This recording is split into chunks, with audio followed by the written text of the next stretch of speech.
You're listening to the Player Issue Podcast. Here's your host, Aaron Warwick. G'day everybody, and welcome to another episode of the Player Issue Podcast, episode number 14. Of course, for episode 14 we had Mr. Doug Slater, also known as the Centenary Guy, join us on Skype for a great interview and let us into his world of AFL match-worn and player issue jumper collecting. Of course, collecting 1996 jumpers, so not an easy market at all to collect. And for those of you who have Facebook and jumped on AFL Player Issue Match-Worn Marketplace, that is an absolute mouthful. I'm sure you would have seen Nick Gianotti's absolute score today. I got to see a bit of a sneak peek yesterday before it went up today, and I was just as thrilled to see it yesterday as I was today, and oh my god, what an absolute piece it is. So if you haven't seen it, make sure you jump on there. 1996 Ben Cousins home jumper, the navy blue.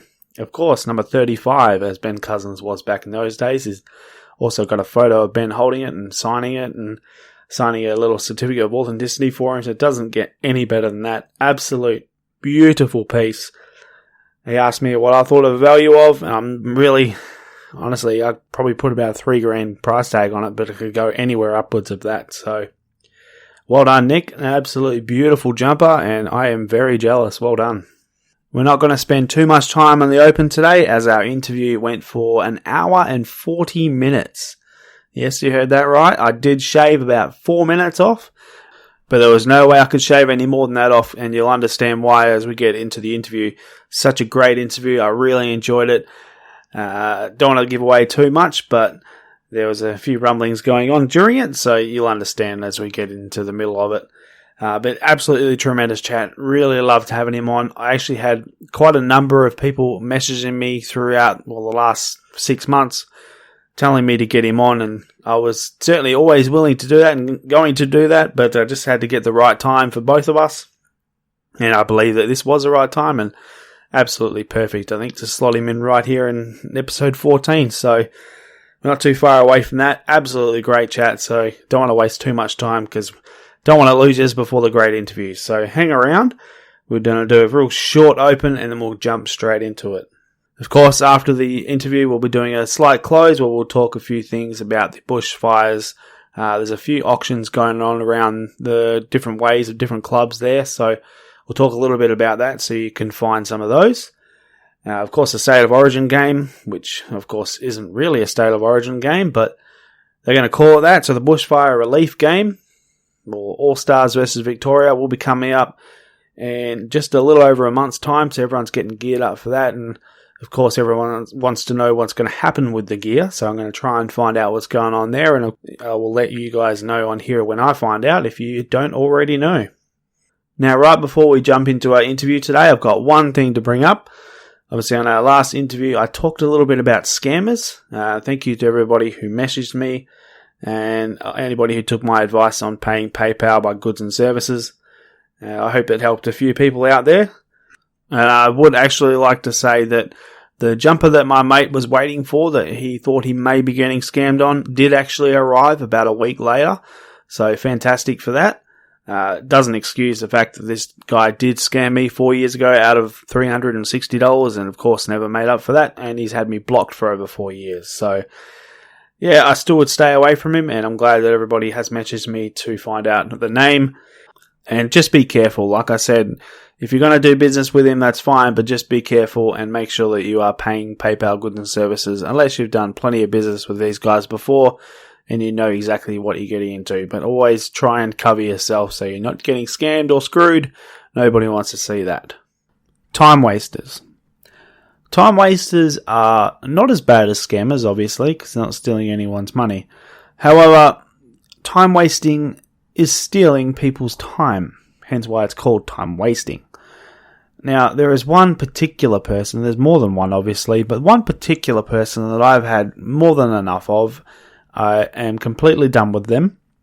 I blocked them over a year and a half ago because they wasted my time back then, and they begged me multiple times on my AFL Guernsey collection page to unblock them because they would like to be friends and they would like me to help them in their collecting venture, and they looked up to me apparently.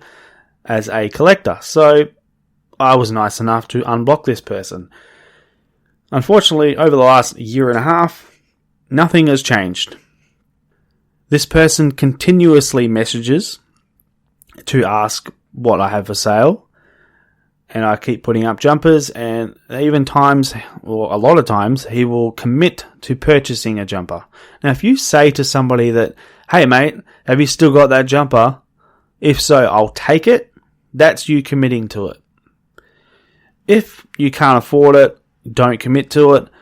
But if you also have a deal with that person, hey mate, I would like to take it, any chance I can pay for it in a week or so, whatever, that's up to the seller, then deals can be made. But if you continuously say, hey mate, I'll take that jumper, and you never follow through, when a week later I'm saying, hey mate, what's going on, did you still want this jumper? And you don't say anything, or, nah, I've got to sell some stuff to buy other things, and then you put up jumpers of other stuff that you have bought, that is incredibly frustrating, and it's something that I will not stand for anymore, because it has happened far too often, and I am sick and tired of it, and I called you out on it this week, and you deserve it. No more ifs, ands, and buts about it. It's time for you to grow up. If you want to be a genuine collector in this hobby, you're going the absolute wrong way about garnering a reputation. Plenty of people have already caught on to you, and I know that many people have already blocked you and want absolutely nothing to do with you. There are also people that haven't blocked you and you continue to message, but they will not deal with you. They've told me as much as well. So you are going the wrong way about getting yourself a reputation in this community, which is something you don't want to do if you want to be dealt with as far as people wanting to give you things or sell you things or buy off you. It's the complete wrong way to do it. There are other things that this person has also done. Time wasting is the thing that annoys me the most, so that's what I'm going to leave it at. However, there have been plenty of posts about this person on plenty of the Facebook pages as well. Again, if you don't know who I'm talking about, feel free to message me. I will tell you exactly who to stay away from, or simply just don't waste your time with, because these people don't deserve it. They're also rude, arrogant, and incredibly immature. Now, one thing I would never tell another collector, I would never tell somebody that their jumpers are worthless, especially a 2-time Brownlow medalist, another All-Australian, and a multi-time All-Australian. If you think that these jumpers are worthless, then you have absolutely no clue as far as this hobby is concerned. So enjoy being a collecting outcast, because nobody is going to want to deal with you anymore. And I'm more than happy to say that this is the absolute last time that I'll ever have to think about you or deal with your shit. I wish you no luck in future. Alright, let's get away from all that rubbish and let's jump into the real stuff and why we're really here. And that is our interview today. I'm not going to tell you who he collects because he'll tell you very shortly. But yeah, it's a great chat and I really enjoyed it. So I know you guys will too. So here is our long chat today. So gear up. Make sure you got yourself a coffee with Andrew Bennett. All right, Andrew, how are we, mate? Very well, thanks, Aaron. I really appreciate you having me on the show because I've enjoyed listening to every episode that you've done so far. And really enjoyed Doug. Last episode was terrific. I've never met Doug, but I've certainly had plenty of good little conversations with him over the phone and messaging, etc. And the only problem with Doug is he messages me.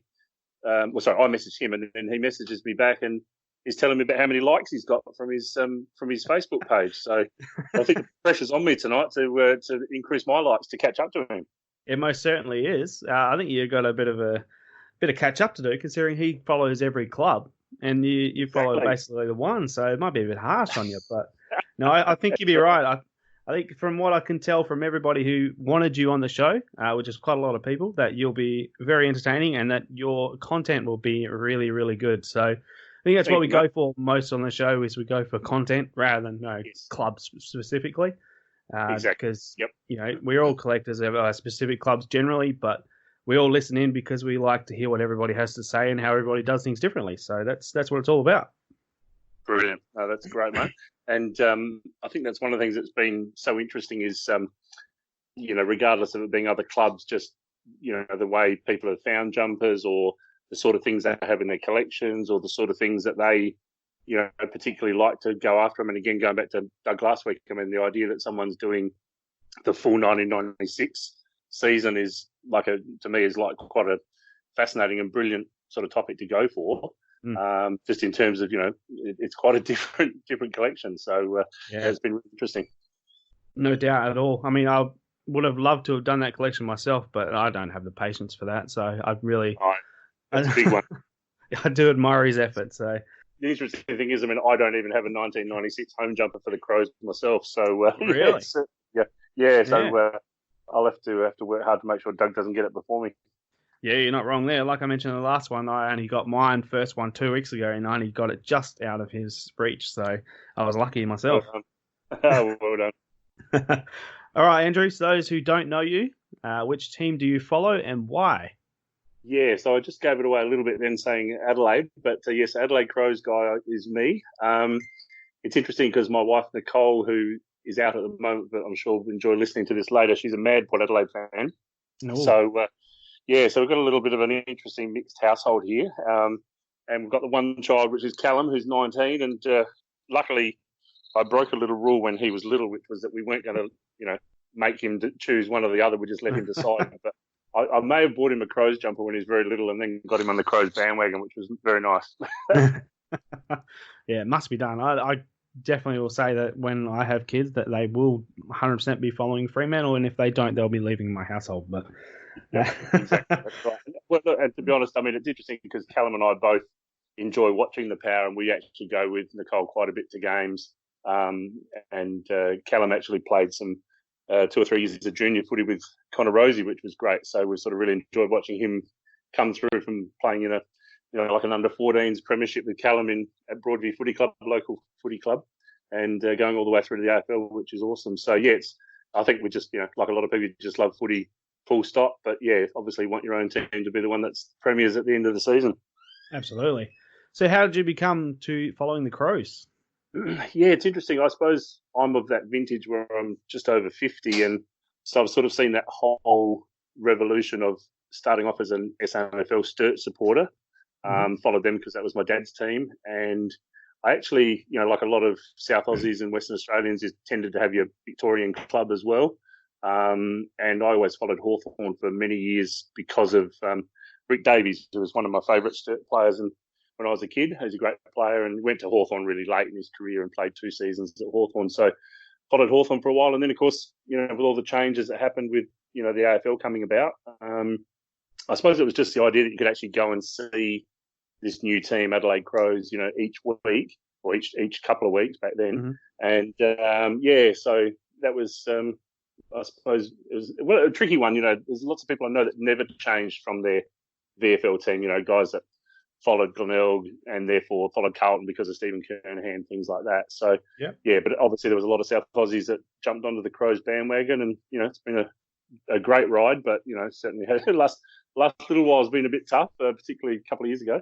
But still enjoyable. Could I ask, did you follow anybody previously in the AFL at all, or just watch as a bit of a neutral? No, Hawthorn. Yeah, sorry. No, Mighty Hawks for quite a few years. Gotcha. Yeah, when they're actually quite successful. So, but yeah, it was.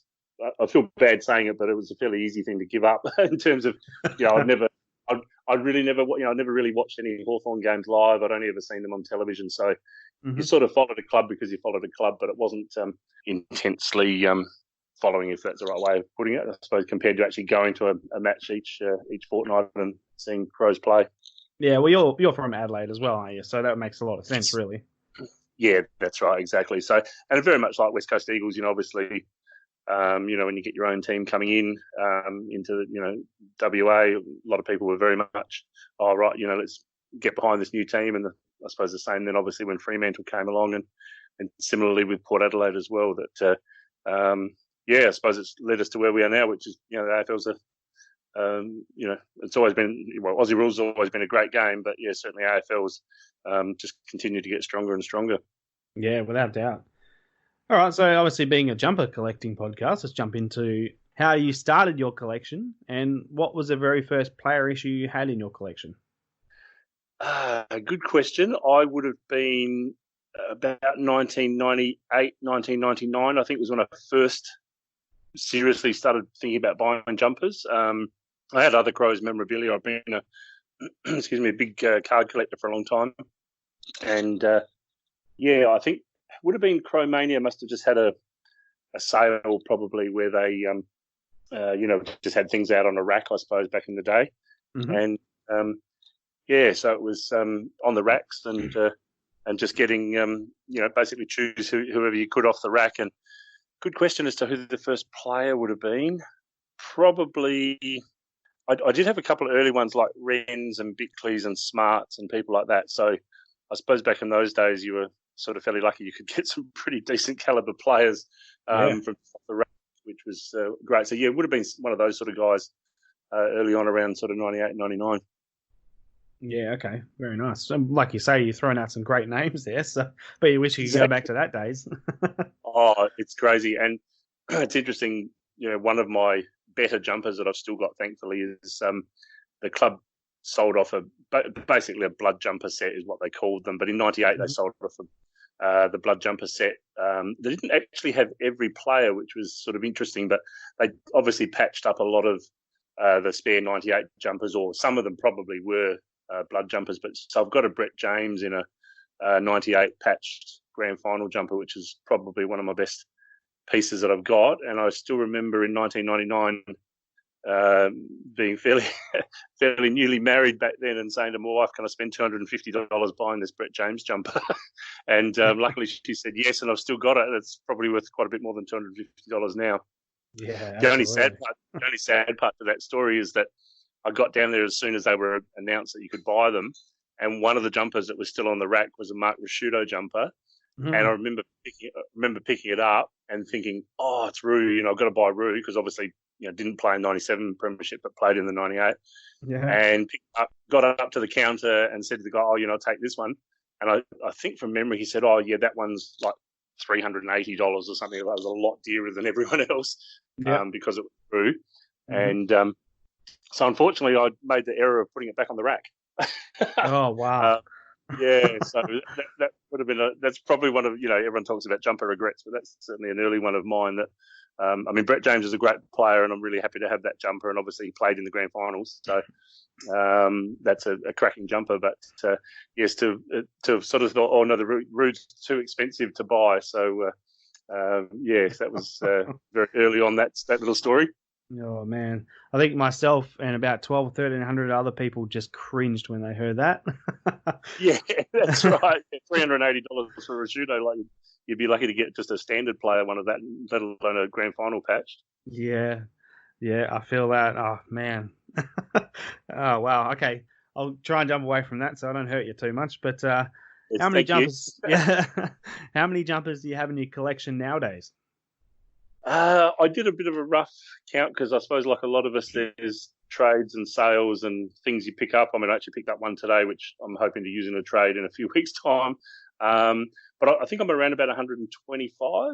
Nice. So, yeah, it's actually grown pretty quickly in the last few years. And before we get too much further in the interview, I need to do a big thank you shout out to one of my Crows mates, Jeremy, who's I call him sort of Mr. Jumpers over here because his knowledge of Crow stuff is quite incredible. He's almost, like a real mentor role in terms of when I really started paying a lot more attention to jumpers and just, having someone that, and look, I've done it myself now to other collectors who've asked, they message you and ask you certain questions. And, I think that's one of the things about the community. Generally, people are pretty helpful with information as best as they can give out.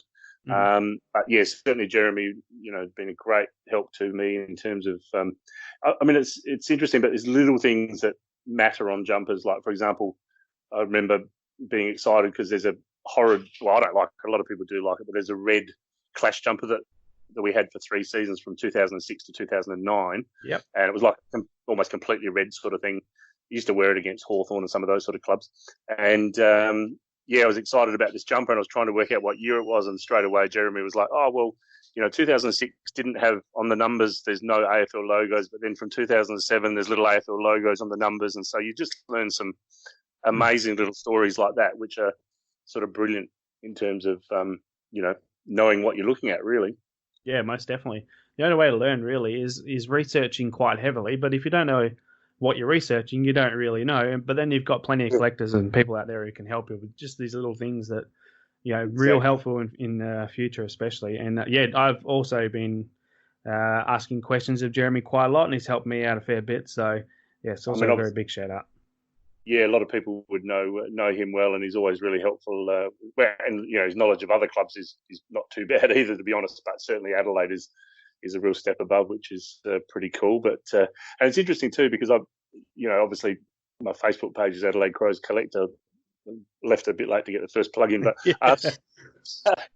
so it's interesting because I have done a little bit of work with the Crows Heritage Group quite a few years ago now. They started up a museum down when we were still at Footy Park, and I did actually loan some of my memorabilia, and I found it interesting. Although the club does have some lovely jumpers, they're pretty much, it's not to say that they couldn't do the work to find out, but the Heritage Committee didn't really know exactly what jumpers we'd had and what they were, and there's lots of, like we said, it's all those little intricacies that are easily lost. You just sort of 2007, blends into 2008 because they're quite similar, and all these sort of little things that are hard to spot.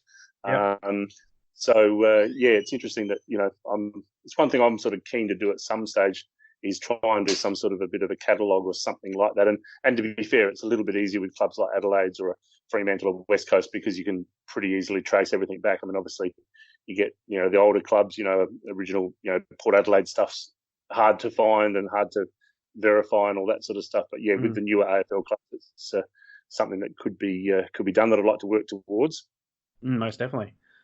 You kind of jumped the gun a little bit there on me, but you mentioned something about the club museum a little bit. Yes. Now, I believe you had a little bit something to do with that when it was at Footy Park. Can you tell us how you came involved in that and what sort of stuff they may have had in there? Yeah, it was, unfortunately, it's not there now, but I think they are looking at, there's a big debate going on in Adelaide at the moment about the Crows actually moving their headquarters at some stage closer into Adelaide Oval, probably into North Adelaide somewhere. I think that will happen, but it's, a big, long process. But yeah, they built the new, I think it was back then called the Westpac Centre, and, a huge amount of money. I think they spent $13 or $14 million on it, probably similar to what Freo's done now, and some of these brilliant facilities that the players need, etc. But yeah, luckily the club sort of thought, well, let's do a museum in there, which I thought was really important. Trevor Jakes, who was a centre manager back then, he basically put some adverts out in the local, monthly Crows magazine saying, does anyone have any memorabilia, and, would people be prepared to loan things? So I did actually loan the museum quite a bit of memorabilia, trading cards, membership badges. I actually did loan them the Brett James jumper because I didn't have anything at that stage that had the grand final patches or anything like that at all on it. So that was a bit of a big call for me, sort of going, oh yes, I'll loan this to you, and it was down there for quite a few years. I've got it back now, thankfully. But so the museum had some wonderful items in it. I suppose because clubs can actually access past players and current players, they did have some lovely, boots and jumpers and, you name it. They had a lot of that sort of stuff there. But no, it was really quite well done.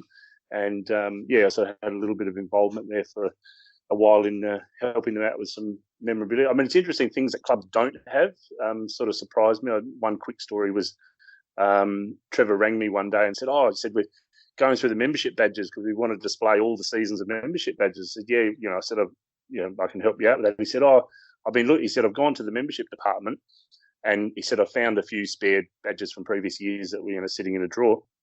And he said, we cannot find a 1997 membership badge. So, the club had never kept any sort of, souvenir as such of, our first premiership. So, wow. Just little things like that, which, you sort of think, oh, wow, it's not a big piece of memorabilia to collect, but no one's actually thought, we should actually keep, membership tickets or membership badges or, other bits and pieces from, particular historic seasons. So, I think that they're well on top of all that now, but, at the time they were certainly, there was lots of little things that they wanted to have to display that luckily I was able to help them out with some of that.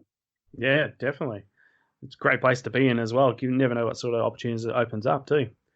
Yeah, well, that's right. And I think, Crow Mania has been very good in terms of the jumper collector guys. I think, as you'd know, it's very hit or miss sometimes with clubs as to what they decide they're going to sell and what they're not going to sell.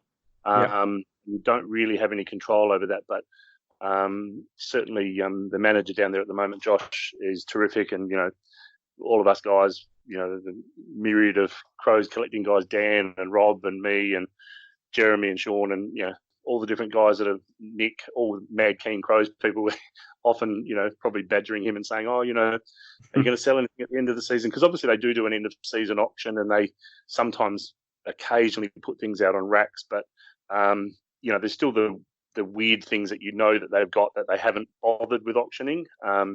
So it might be, I don't know, Crows SANFL jumpers, or it might be AFLW women's jumpers, or it might be Crows training jumpers. I mean, not necessarily things that everyone's 100% desperate to get their hands on, but just the unusual sort of things that the club sort of goes, well, there's not really a big market for SANFL jumpers, for example, even though guys collect them, but they're nice things to pick up when you can. So certainly Cromania has been pretty good, and he's liaising quite a bit with the footy department, pretty much at the end of a season to see what's available and, what they don't need anymore. And that sort of is quite helpful. But obviously the auctions are good as well. But as you know, with auctions, you think you're going to do quite well out of something, and you get quite surprised sometimes with, prices that things go for, or, particular players that you don't expect are going to go for big money and someone really wants it. So, it can be a bit all over the place. Yeah, that's absolutely right. Those who don't know what Cromania is, you want to just break that down a little bit for us? Yeah, sure. So, next door to Football Park, which obviously is sort of really just a training oval now, but there's been a shop next door to there for years and years that's pretty much sold all their merchandise and jumpers and all that sort of stuff. But they've historically been the place that they would sometimes have the jumpers there on racks, as we said many years ago. They certainly liaise with the club with selling things through the auctions and all that sort of stuff. So sort of pretty much our club shop, I suppose, similar to the Port Adelaide guys that go down to the Port store and probably harass the manager down there a bit about what's coming out with jumpers and things, and you probably do a similar thing as obviously you're interviewing the Fremantle guy the other week. So never. And like you said, those contacts are really important. That's it is important, that sort of stuff. Yeah, most definitely. So you actually sent me a photo a while ago from the museum, I believe. Do you remember what that photo was? I do, yes. You've got a good memory.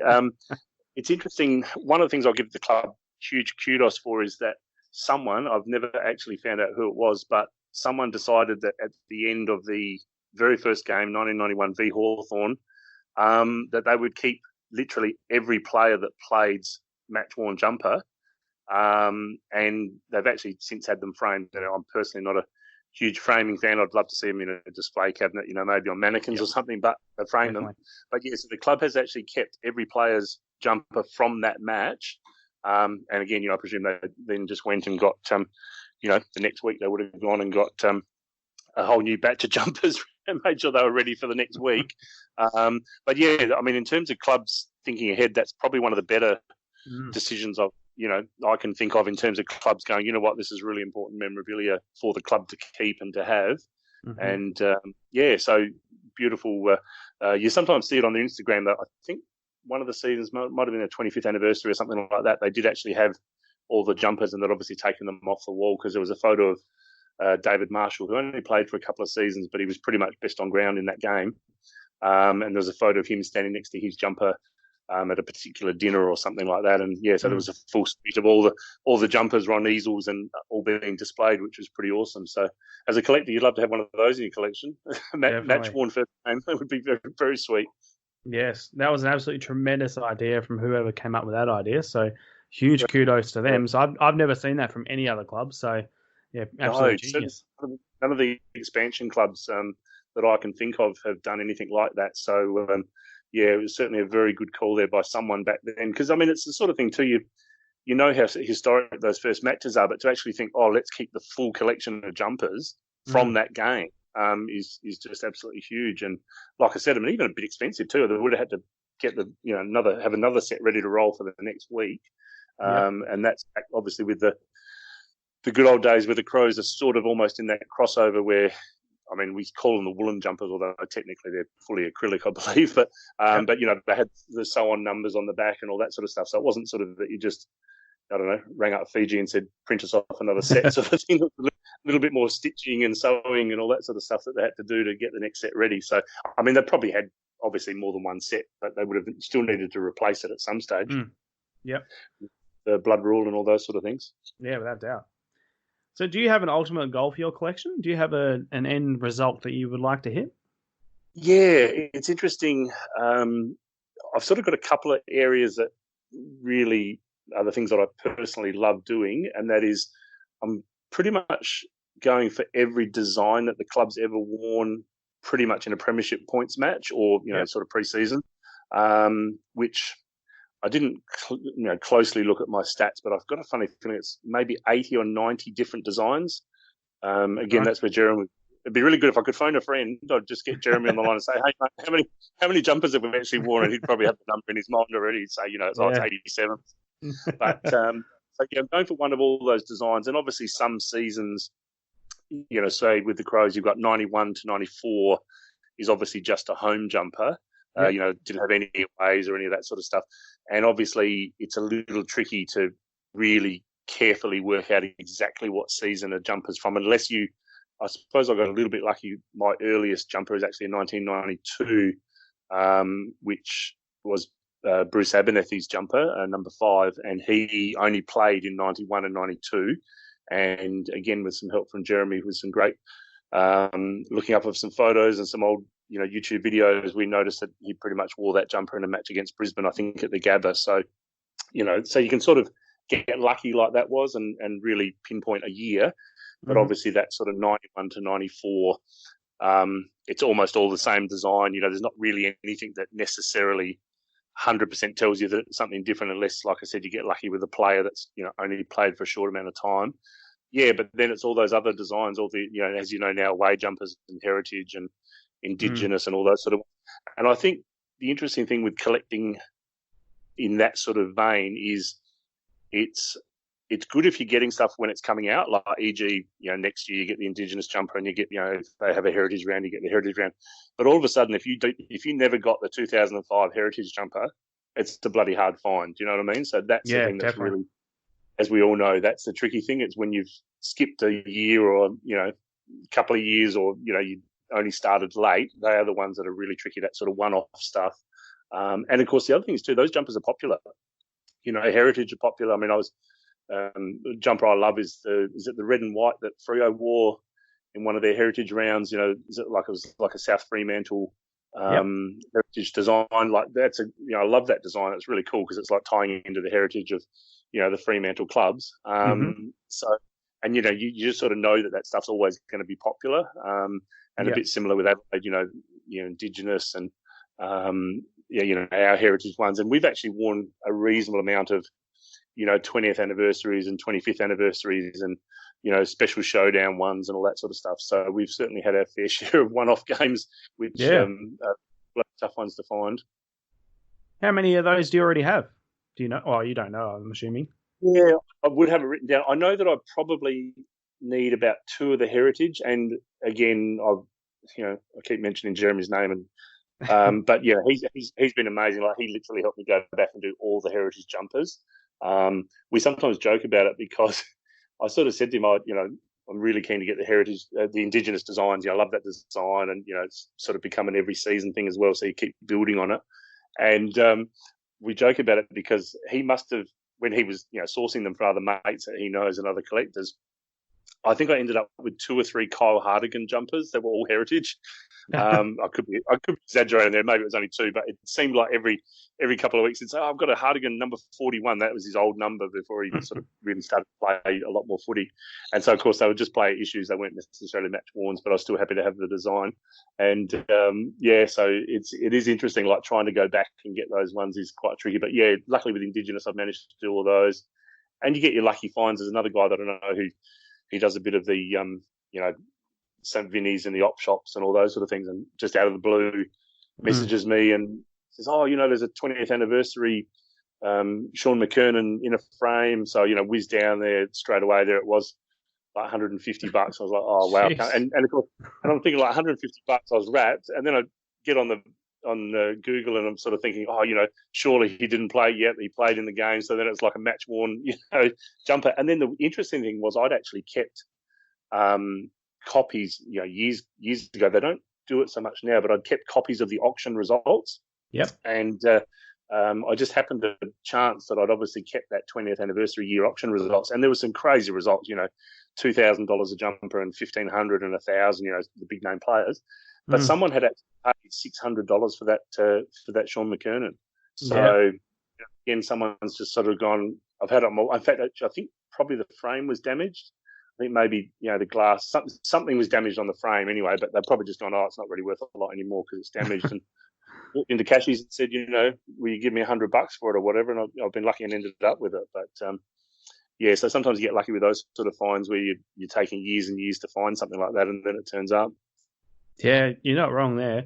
You mentioned that we had South Fremantle jumper. We actually had that from 3, 4, 5, and 6, 2003, 4, 5, and 6. And you're right. I've found numerous versions of the 2006. I've had 3 or 4 myself, and I've seen probably another 3 or 4. I can't, however, find any of the 2003, 4, or 5. So I don't know where they are, where they've gone, or what's happened to them. But yeah, you're right. Like sometimes, they just get buried somewhere and they never come up again for air. But then you see there was an Aaron Sandlands 2007 Heritage where we actually paid tribute to East Fremantle that year. Yes. And I think the guy paid about $1,000 for it, and he just sold it for $150 a couple of weeks ago. And that was painful. I didn't get that one, but yeah, it's incredible sometimes what happens. It is, and I think the thing that's interesting is I actually think those special games, I don't have facts on this, but I tend to think that sometimes you get people who just go, oh, that was a big game, and I went to the game, and then, the club's advertising that they're selling the jumpers or auctioning them. And I think people do just sort of go, you know what, I just really want to buy that jumper. And so they bid really strongly on it, and they end up getting it. And it ends up being almost just like one jumper that they bought, and that's it. And it's either sitting in a wardrobe, or maybe they frame it, or, just sort of have it somewhere around the house. And so, like you said, it is very hard to find where they've actually gone and, who's got them and all that sort of stuff. Yeah. Yeah, without a shadow of doubt. I could just about guarantee there are people that sit around and maybe have had a few too many to drink and think, oh, I wouldn't mind one of those, and they pay for it and get it, and then it just sits in the cupboard and never comes back out again. But one day we'll see them. Yeah, no, that's dead right. And it's interesting. I mean, I'll just quickly segue to probably my, look, I was extremely lucky with this find, and I just happened to come across a guy who I know through card collecting, because I have a pretty extensive footy card collection. And he was a big Geelong fan, and he just, through a few messages, he offered it to another guy. The other guy sort of thought about it and was like, oh, I'm not too sure, he wanted a fair bit of money for it. And I got the message through a third person and sort of said, oh, you interested in this jumper? And of course, he's sent me these photos of a 1995 Ben Hart home jumper. And it's interesting, Crows 95 is actually a really good year for the original design jumper, because they added Toyota in embroidery underneath the stitch-on numbers. Yep. So it's one of those few years where you can actually look at a picture and go, oh, shit, that's actually a 1995, and be fairly confident that you're not looking at, a retail with a number 6 for Modra sewn on the back. Do you know what I mean? That sort of... Yeah.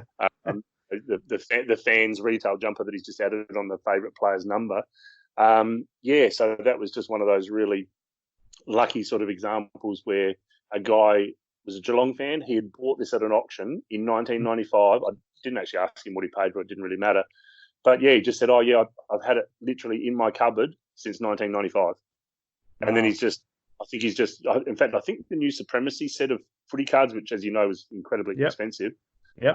Great set. I mean, it's probably, it is the best set that Select's ever done, and some beautiful stuff in it. So I think he was spending some, reasonable money on his Geelong Supremacy set, and luckily for me, I think he just sort of thought, well, I'll sell this jumper, and it did cost me a fair bit of money. It's probably up there with my more expensive jumpers, but again, there's a jumper that's a beautiful jumper, and it was just in the guy's cupboard for all those years. So, I mean, I suppose lots of people have those sort of fairly fluky and lucky stories, but yeah, that's probably my biggest one, to be honest, almost since I've been collecting, which has been very lucky. But you do hear some great stories. There's one of the things I love hearing is actually how people find things, and just those crazy stories of how things turn up is part of the fun of it. Yeah, it's amazing at $500 a box, those supremacy cards, that how many times you could see something up for sale that were a decent quality that they needed to pay for some cards. Yeah, that's right. It was incredible. And it was interesting too with Supremacy that I think it almost sort of built on its own hype because of the fact that it sold out so quickly. So Yeah. people that had actually boxes were just like, "Oh, this is crazy." And actually, I'll give a quick shout out too to one of my very best mates, Stephen Wise, who's a Mad Crows footy card collector, and we had a great story where my son bought a box of Supremacy, and he did very well out of his box. And I said to Steve, I said, "Oh, tell your son, if he's got any spare money, buddy, whiz out, buy a box." And I said, look, people are making money off this product because it's a great product, but also, it's probably almost undervalued, depending on what you score. And he scored one of the patch signature cards, and let's just say did really well out of the box. Yeah. So yeah, it's been fascinating to watch how that sort of really took off. But that comes back to the whole cutting up of jumpers for cards story too, which is a very interesting one in the jumper collecting community. Yep. Yes, it definitely is. I've touched on that a little bit, but Yeah, definitely more to come with that for sure. absolutely. Yeah. So would you say that 95 was the hardest jumper to track down that you've been able to add to your collection? Yeah, it's right up there. I didn't go right through all of, like, let's say, for example, home jumpers, but I think I'm down to about roughly 3 or 4 home jumpers. So I need a 96 home, I need a 97 home, and I think I did actually have a 2010 home, but I traded it in a deal where I sort of got a good player back, but I lost a jumper that I technically needed. Yeah. So I still need a 2010 home. So yeah, it's probably maybe one other year, but certainly in terms of home jumpers, I'm sort of down to those years. And yeah, 95 was probably one of the other really hard ones. It's almost like it is a bit of a one-off sort of jumper, because when you look at those 91 to 94s, you can sort of cover that design with a jumper from any of those 4 seasons. But then, of course, the 95, you throw in the embroidery, so it almost turns that whole season into a bit more of a sort of a one-off design as such. And it's interesting. I do know of 2 other collectors. Or sorry, I should change that. I know one collector that has a 95. I won't mention who and what it is, but there's a collector who's got an amazing 95, like a great player. Yep. And it's interesting because when I was down at the club doing some stuff some months ago, I'll often say, "Oh, have you got any jumpers?" to the club historian down there, John, and we sort of try and have a look at different things that they've turned up. And they had a Tony McGuinness who was captain in 1995, and they had his 1995 jumper just sitting in their cupboard on a coat hanger. I was like, "That is a beautiful jumper." Like, he's obviously a great player, and it was one of our early captains. So yeah, to be honest, that's the only 3 that I've ever known of, is those 3. Yep. So yeah, certainly up there in terms of a hard to find one. But again, there's probably players that maybe have kept them, or people that maybe bought them at auctions that have still got them. And that's the hard part with jumpers, isn't it? There's not a shop where you walk in and say, "I've got lots of money, just sell me something," or "I don't have any, still sell me something." That's right, unfortunately. But I mean, if there was one, they'd probably run out of stock pretty quick, I think. Yeah, that's right. I think that's the thing, isn't it? I mean, jumpers, I've been fascinated because, I collect a lot of different Crows memorabilia, and there's things that I love, whether it's badges or autographs or cards or, other bits and pieces of memorabilia, advertising. But certainly jumpers are one of those areas where people generally, I think, tend to underestimate how difficult it can be to find things. They just don't turn up that frequently. And, like we said before, I mentioned, I'm missing a 2010 jumper, and you sort of think, "Oh, that's not really that long ago." And all of a sudden it's, it's sort of 10 odd years ago, and you think that shouldn't be that hard to find, but all of a sudden it is one that just doesn't turn up very often for whatever reason. Yeah. Yeah, you're right. I mean, I've got a fair gap in between mine that I thought that I wouldn't have that trouble finding, but yeah, I don't know. I don't get it. I don't know where they end up half the time, but unfortunately when the clubs can't even tell you where they are, then that makes it really difficult. Yeah, that's right. And the clubs, I think, really lost track of where things went. I mean, one of the things that we used to do was they had an area down the back of Footy Park, which was called the Shed, which was basically just a big old government, shed, supply sort of yard shed. And the Crows took it over as sort of an after-match function sort of thing. People just go back and have a beer after you had a win or lose or whatever, loss or whatever. And I know at the end of the season, the Crows players used to top up their end-of-season trip money by, selling off shorts and jackets and jumpers and all that sort of stuff. And that used to be great for getting stuff. But I mean, of course, the players weren't silly that, some players would be like, oh, yeah, this jumper's $50. But then Rashudo would stand up and say, oh, here's my jumper. Let's start the bidding. So, the guys that were the superstars, they knew that they had the pulling power to, make some serious money out of the end-of-season trip by saying, oh, okay, you might get ex-rookie player, we'll sell him off for $50 or whatever, but this is Rashudo's jumper and, we're actually going to do bidding. And they did. They used to just do, people just put a hand up out in the crowd and it would be a bit of a frenzy. And so they were good days, and it's sort of interesting. Like, you do miss that a little bit, that sort of just sort of turning up to the club, and it's one of the things that I've enjoyed actually. My great friendship with guys like Anthony Lynch, the Port Adelaide collector who you've had on, and Dave Beanie, who I'm sure you're on at some stage, and some of the other great port collectors who, Callum and I have gone down a few times and sort of waited outside of the port shop and bought little bits and pieces of port stuff, which normally we're allowed to spend, no drama spending that money because it's Port Adelaide. So my wife's always happy for us to buy a few port jumpers, although she's in the loves Wanganeen camp. So I've always laughed because she says to me, if you ever find a Wanganeen card, you can spend quite a few $1,000s on getting me one. And I'm always like, there'd be so many guys just going crazy to try and find bloody Wanganeen jumpers. It's just too difficult. So I think she knows it's not going to happen anytime soon, but she's always said I can spend money on a Wanganeen if I want to. Well, that's what you want, isn't it, really? Yeah, that's right. But yeah, it's handy having someone that's like, oh yeah, it's my favourite player. And I mean, it's always good when they're, Hall of Fame superstars, always pretty handy as well. Absolutely. So one thing you actually taught me today, which I'd never realised, was, from what I was aware, or what I thought I knew, was 1994 was the first year that all clubs had the sponsor on the back of their jumper. Now, I didn't realise that Crows didn't until 95. Are they the only club that didn't? Well, that's a good question. I'm not too sure on that. I mean, 94... Yeah, I mean, it's interesting because with our sponsorship too, as I said, I mean, it is very nicely done, but it's embroidery, quite solid stitching embroidery. Yeah, that's a good question. I'm not sure about other clubs. I must admit, I do tend to get a bit sort of focused. I mean, there's so much to learn just from your own club that it can be a bit tricky sometimes to take it all in. But yeah, as far as I know, I mean, we 100%, 91 through to 94, just had the numbers on the back and nothing, not anything else. So. Yeah.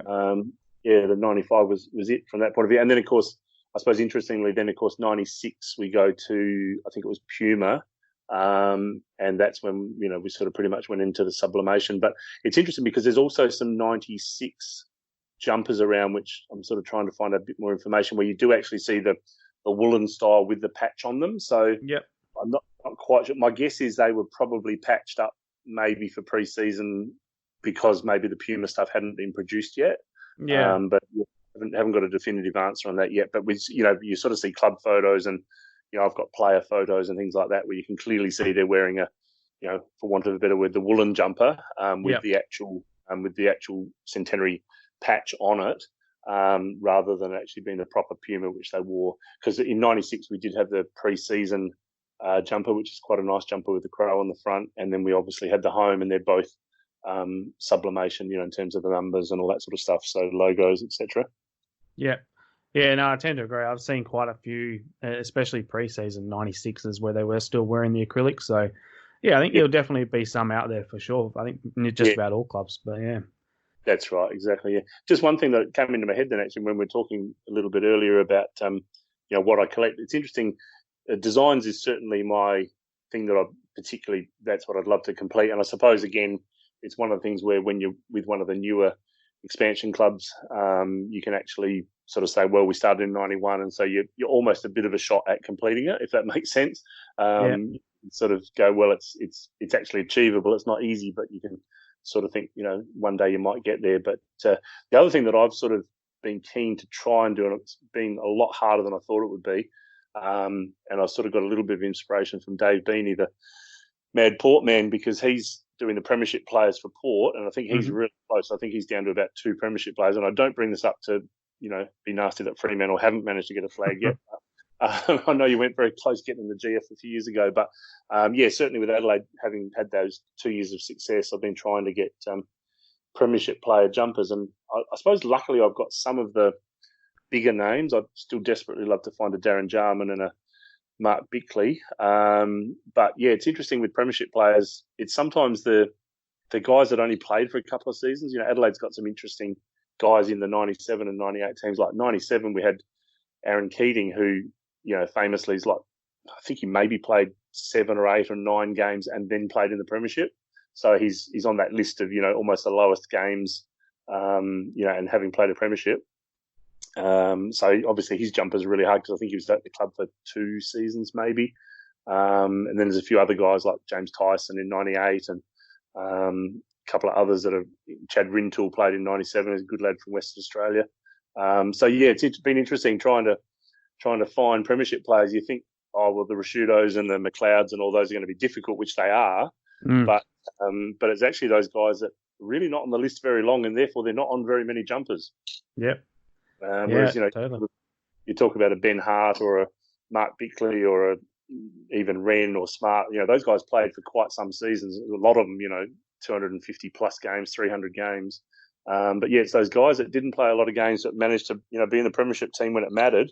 Yeah, they're ones that I'm sort of chasing. I know a couple of them that are around. There's one of the Crows boys that I'm sure you know of, but he's got a couple of them, but he's someone that's very difficult to trade with. So not mentioning any names there, but yeah. So I know he's got a couple of them, and sometimes the old collecting game can be quite frustrating when it's like, but you've actually got 3 of that player, and you know, I'll trade you something really good for it. No, I'm not trading. So you know, you often get those sort of difficult deals, don't you? Where it's you know, you sort of hope to get sorted out, but they don't quite work out. Yes, most definitely. I've had my run-ins with Mr. King Crowmania as well. Don't worry. Yes, that's right. You've had a few different designs, as you've mentioned. Do you have a specific design that would be your outright favourite? Yeah, it's interesting. Probably, again, just because it's premiership year and first premiership, I do actually love the 97 season home jumper. And, you know, probably say it's a bit boring because it's just a home jumper, but, you know, it's got the, you know, original first AFL logo on it, which I really love. I see that as almost like that little golden period for Adelaide between 91 and 2000 or 91 and 99, where we, you know, obviously had the old logo on the front, and they just look very classic to me, those jumpers with the original logo. You'd be the same with Freo, you know, like a 95 or 96 Freo with that original, 96 doesn't have the original logo because obviously it had the centenary, but yeah, 95 having the original AFL logo is a really cool design. You know, just it looks a bit old school, I suppose. But so probably the 97. Maybe it's also because I don't own one that I love that design. I'd love to get one in my collection. Yeah. But again, you're just not sure too with jumpers like 97 whether or not maybe a lot of those jumpers were patched up, you know, with grand final patches, etc., and whether that's part of the reason they don't turn up because they got patched and then everyone's like, oh, it's a grand final patch jumper, I'll keep it, you know, or things like that. So it's just been one of those years that's been tricky. But yeah, I do love that. I suppose I also do really love the 96, 97 pre-season, which has that sort of stylized crow on the front. I just thought that was a really lovely design, and they used that for a couple of years, and then they also brought it back. I think around 2009 as well, they brought that back in. So I've always loved that design as well. It's been a really cool design. But certainly just a classic 97 with the old logo, and I've just always loved the Adidas stuff that Adelaide's had as well. Just I suppose they were our sponsor for quite a few years, but they always seem to do some quite nice designs. And the Reeboks are really lovely as well. But yeah, certainly for me, the Adidas are right up there. Yep. Now, one of the main reasons that a lot of people have been contacting me asking to get you on the show is because I believe you've done some sort of course on how to store jumpers. Is that right? Yeah, that's right. It was more of a session, only because the course was so bloody expensive. There's a great mob in Adelaide called Art Lab who pretty much would give you advice from anywhere in the country, I think, to be honest. But there's probably similar conservation, government-run conservation groups in probably all the states, I would imagine. But yeah, I can't even remember how I initially came across Art Lab, except maybe it came up in a Facebook feed, you know, like a sponsored thing or something. But anyway, it just came up and it said, Art Lab are having their free consultation day this coming Thursday, if you'd like to take anything in for them to look at, you can sort of bring it in. So I rang them up and said, look, I'd love to come in and speak about, how do I store my footy jumpers and how do I care for them and all that sort of stuff. And they said, terrific, we'll make an appointment. So they made an appointment with the woman who's involved in all the textile stuff. And it was interesting because they do repairs on, if you've got an old poster or, textiles, whatever it might be that you've got that you need restored, they will do it, but it's incredibly expensive. Like I think almost $300 or $400 for them even just to start the process before they really get into what it's going to cost. So obviously, if you've got something incredibly valuable, I don't know, some early document of, Australia's founding or something, then you'd probably spend, $1,000 getting it repaired. But they were really helpful. The woman was wonderful. And it's quite interesting because it was sporting stuff and it was footy. They were really quite interested in it, which was lovely as well, because I don't think they don't probably deal a lot in sporting stuff. They tend to do other things. And so it was really nice. The lady was like really wrapped, and I took in sort of a bit of a cross section of the type of jumpers we've had. And a couple of things that, were really, I thought, interesting were, initially I sort of said, this is the original, like woolen jumper, so e.g. the 92 to 95 series. And she goes, oh, no, she said, that's not woolen, that's actually 100% acrylic. She said, you don't need to worry about that jumper. It's never going to get eaten by moths, etc., because it is actually made out of plastic, basically. And I said, oh, okay, that's interesting. And she said, I don't think any of these pros jumpers would be wool. And I said, oh, okay, yeah. I said, I think you're pretty well right. They're all the more modern material. She said, obviously, if you've got older footy jumpers at the old woolen days, you'd have to store them in a certain way. But what was interesting was, of course, getting back to my love of Adidas, we had those great sport wool jumpers for about 3 seasons from Adidas. I don't know whether did we have sport wool for a couple of seasons there? Were they with Adidas? Yeah. I know we were with Adidas from 98, 99. Yeah, so I'm not sure. I believe Seacom actually made them in 96. But yeah, no, we definitely had Adidas sports wool as well, though. Yeah, but it was interesting because she basically said, when I showed her those jumpers, and one of the jumpers was actually a Kane Johnson jumper that I'd taken out of a frame, and it did have a little bit of where it had been eaten by some insects. So she actually said to me, she said, those sport wool jumpers, you'll need to store them a little differently. She said, you'll need to make sure they're, sort of in a container where they can't be eaten, or that you've got some sort of repellent for moths and other things, wanting to eat the wool. And it was interesting because even with the stuff that had been eaten on the Kane Johnson jumper, she showed me, she said, you'll notice the outer shell, which is acrylic, they haven't touched, but the wool lining they'd started to eat. So they only really were eating what they like to eat, because they're not going to touch the other stuff. So that was really interesting. The other thing that I was quite interested was the dreaded, how do you get signatures off of a jumper? That was one of the major things as to why I was really keen to go and speak to her. And her answer was quite interesting because she said to me, well, first of all, she said, that I'm a conservator. So she said, what do you think my answer would be? And I said, I'm not too sure. And she goes, you just have to leave it how it is. She said, you just have to suck it up. That's how it is now. She said, someone has decided to get autographs on this piece of history, and you just have to put up with the fact that it's got autographs. Now, admittedly, I just nodded and said, that's terrific. But it was me thinking, I really want to get the autographs out of this bloody but she sort of was saying that, it is doable. And I know that a few collectors have had, various success with getting them out. I mean, obviously, if you're only dealing with maybe 1 or 2 signatures, it's probably a little bit more doable than, the dreaded team signed sort of stuff. Yeah. But, so that was very interesting. She sort of took the attitude, you should just leave it how it is. It's how it's turned out, and sort of put up with it. So I didn't really push her on that too much more. And I had a few conversations with other people who've had a little bit of success with, some super dry cleaners that have, had success, etc.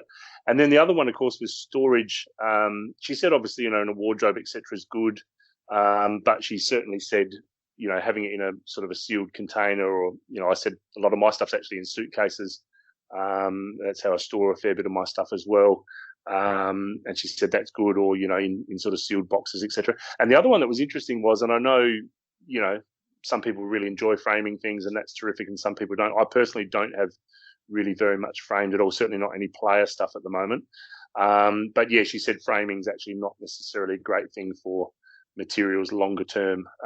So that was interesting. And she was talking there a little bit about, you do need to be careful with how much light's coming through a room onto a jumper that it'll fade, and those sort of things. So that was all quite interesting. But yeah, really good. And I highly recommend, looking up any of the state-based, whether it's an adjunct of a state library or any of those sort of places. They probably have similar places in most of the states if people want more information. But she was very good too. She put me onto a company in Victoria. You have to go on my webpage because I did mention them on Facebook. Just trying to remember their name. But there was a big company in Victoria that specialises in huge amounts of materials to conserve. It was boxes and certain types of paper and things to put in between jumpers. And the other one actually that was interesting that I hadn't thought of at the time, I mean, obviously a lot of us do have our collections on computer or phone, etc., and you have lists of what you got and, various things that people have talked about. But one of the things that was interesting was she suggested a reasonable option as well was to use a thing called a swing tag, which is, just your classic sort of price that you sort of see when you go and buy a garment. And she said you can actually buy archival versions of those swing tags, where the paper's got no acid in it and all those sort of things. And she said it's very handy because she said it's funny, but you know who your jumpers are, you know who the players are, you know what the years are. And obviously, if you've got it on the list, that helps. But she said, it's often handy just visually to be able to pull a jumper out and there's a swing tag that says 1998 Sean Wren home jumper, etc. So that was quite interesting that she sort of was talking about that as being another way of maybe identifying jumpers. And I thought, it's probably not a bad way. I mean, my wife knows, for example, obviously Callum does, but my wife knows a lot of my jumpers and, who different ones are and all that sort of stuff. But yeah, if you actually look at it longer term, it's probably a handy thing to have as many different ways of IDing your collection as you can. I did hear once someone say quite an interesting quote about collecting, which was something along the lines of, you don't really ever own a collection. You're actually really just enjoying it and looking after it for the time that you've got it. And I thought that was quite an interesting way that, obviously we're all around for a certain amount of time, but, these things that we all put together, these collections, you hope will live on and, someone else down the track will enjoy them. But, so that knowledge that you can sort of pass on in terms of what you've got in your collection and et cetera is always pretty important stuff to have. Yeah, without a doubt. And that's probably the question I get asked more often than not is how we store our jumpers. So, yeah, I think if anyone is interested or would like to know any more, just go and send Andrew a message. And I'm sure he'd love to talk to you about it as well because I'm sure he's probably left out some things in there that he could probably share with you a little bit more. But that was a fascinating listen. I really enjoyed that. So that was great to hear. She was very interesting, that lady.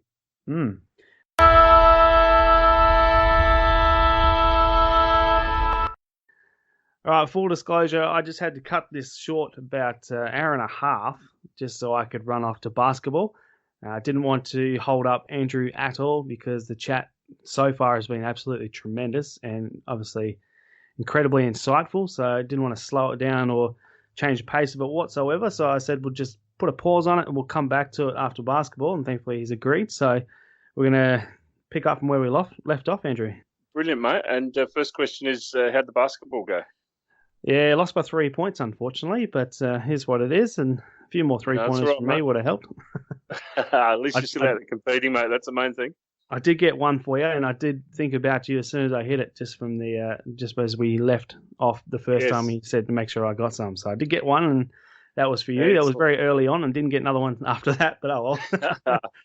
It's all in enjoyment of playing, mate. That's the main thing. That's right. All about the fitness, otherwise I'd be a hell of a lot bigger than I already am. So. All right, so let's get back into it. Your top 5 or 10 jumpers in your collection. Do you have a list of those already? Do you know what they are? I do. I did a little bit of homework, thinking that I'm not going to remember everything that I'd like to try and remember. Probably one of my absolute favourites is actually my 1992 home Bruce Abernethy. Possibly just because the early stuff seems incredibly hard to find, and you've got to be a bit more careful with authentication. That it's a genuine jumper, etc. And certainly a big shout out to the Melbourne legend Joel Williams, because he was good enough to put me onto that jumper, which was I really appreciated that, because it had been a pub in Melbourne apparently, or in a guy that owned a pub's collection. It was part of the Wale Roberts collection. He was a former South Australian footballer who went over and I think played for maybe North Melbourne. But yeah, that's probably right up there just because it's, my earliest as such. obviously we mentioned a little bit earlier in the interview the 1995 Ben Hart. I suppose 95 is a hard one to get, and then to actually have come across, one of the club's greatest ever players in Ben Hart was pretty huge. So that was great. And yeah, the Brett James 98 grand final blood jumper, particularly, just anything that sort of has a GF patch on it. It's pretty nice, especially when it's a winning grand final. I don't claim that it's necessarily match worn or anything like that, but it's just a beautiful looking jumper. And two of the other ones, just because, again, such huge names at the club, I've got a 2001 home, Andrew McLeod, and a 2001 away, Mark Rasciuto. So they're both sort of right up there. Sometimes jumpers, to me, are important, even if they're not necessarily match worn, etc. Important. I've got a 1999 Simon Tregenza jumper, which I think from memory he might have been injured most of that season, so highly unlikely I think that he actually wore it. But Tregenza has the history of having the first ever kick in an AFL match for the Adelaide Football Club, so I've always sort of liked the idea of having a Tregenza for that reason. Yeah. It's a sort of a cool reason. And yeah, probably rounding out my little favourites list, pre-season 96 Sean Wren. Sean Wren, obviously a great player, as well as the pre-season is a brilliant design. And I also have a 98 Simon Goodwin long sleeve home jumper. Again, Goodwin being a Hall of Fame member and a captain and dual premiership player. And probably two more recent ones. I do own 2 or 3 Eddie Betts jumpers, and obviously Eddie, was incredible while he was here at Adelaide in terms of crowd support and just, one of those players that everyone loved to come and watch to play. And also, unfortunately, a tough day for the club, but I do own a 2017 grand final jumper of Taylor Walker, who, of course, was a captain on the day. But, so that's probably one of my bigger jumpers in terms of more modern stuff. But, I certainly couldn't have afforded that. It was very expensive regardless, but I certainly couldn't have afforded that if we'd won the grand final. Would have been way out of my reach. So it's still a nice one to have.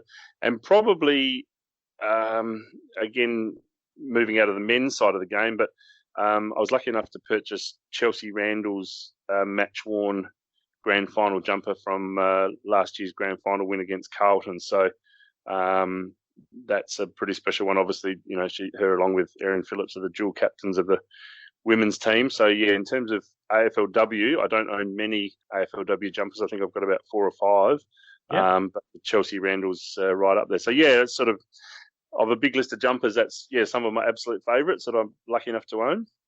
Yep. So you've actually left out a few names that I was hoping to hear, but yes. I'm going to guess you don't have a Modra in your collection. No, I don't. Modra's interesting. I was involved in an almost deal for a Modra a little while ago, but it didn't quite work out.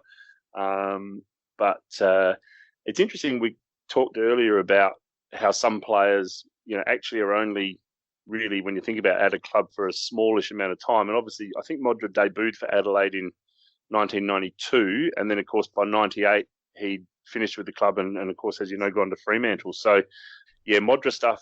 I know of a collector who has a couple of Modras, but that's probably the only one. And I know of one other person that has a 98 Modra grand final patched jumper, obviously not match worn. But yeah, so in terms of collectors, I only really know of 3 Modras around the trap, so they're incredibly hard to find. The other one that's not on the list, which is probably everyone talks about the jumper they really, really want, is I'm pretty keen at some stage to try and find a Darren Jarman jumper if I can, but that's one that's eluded me so far. Okay. What about old mate Patrick Dangerfield? Is it a bit of a sore spot? Yeah, Danger's an interesting one. I did own a couple of Dangerfields, and in fact, I think I still maybe have an SANFL or maybe a training jumper of Dangerfield. But I did actually trade a Dangerfield at one stage. You do so many trades, I can't even remember what it was for. But Dangerfield, I try to limit how disappointed I get about him leaving. I mean, it's modern game, players come and go, and you sort of expect that. And we just mentioned Darren Jarman, and you can't complain that Dangerfield's left the club and then be happy when Darren Charman comes to the club from Hawthorn and you have success with him. So it's swings and roundabouts. But I suppose I was disappointed with the Dangerfield decision only because I think another season or two with the squad we had would have almost been likely that we could have clinched a premiership. But, who knows? He's a great player and certainly one of the all-time greats in terms of Brownlow medal and best and fairest and all those sorts of things. But yeah, so Danger's one that I think I've still got an SANFL or maybe a training jumper, but nothing more special than that, unfortunately.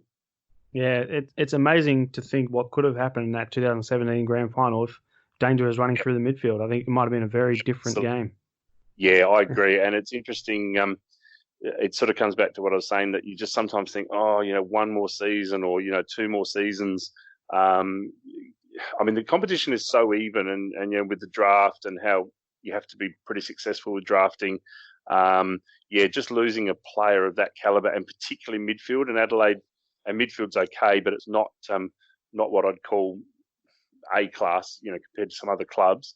Having someone of that caliber in the middle would have been absolutely huge. So, yes, he's definitely one that, you look at the history books and go, if only we had been able to hang on to him for a fraction longer. But, players have reasons for going and it's their job and it's their profession. So, they've got to make decisions that are best for them, really.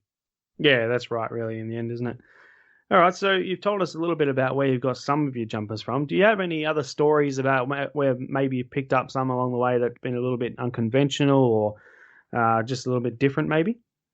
That's a good question. A lot of what I've been doing recently has been very much through other collectors, and I've had a little bit of success from, what other people have been doing, your Gumtree finds and things like that. So, yeah, probably my Ben Hart's the story that is the weird one out of the box that, just happens just purely through fluke and luck and all that sort of stuff, and not actually, any great detective work or anything like that. But, no super great stories there apart from the Ben Hart one of recent.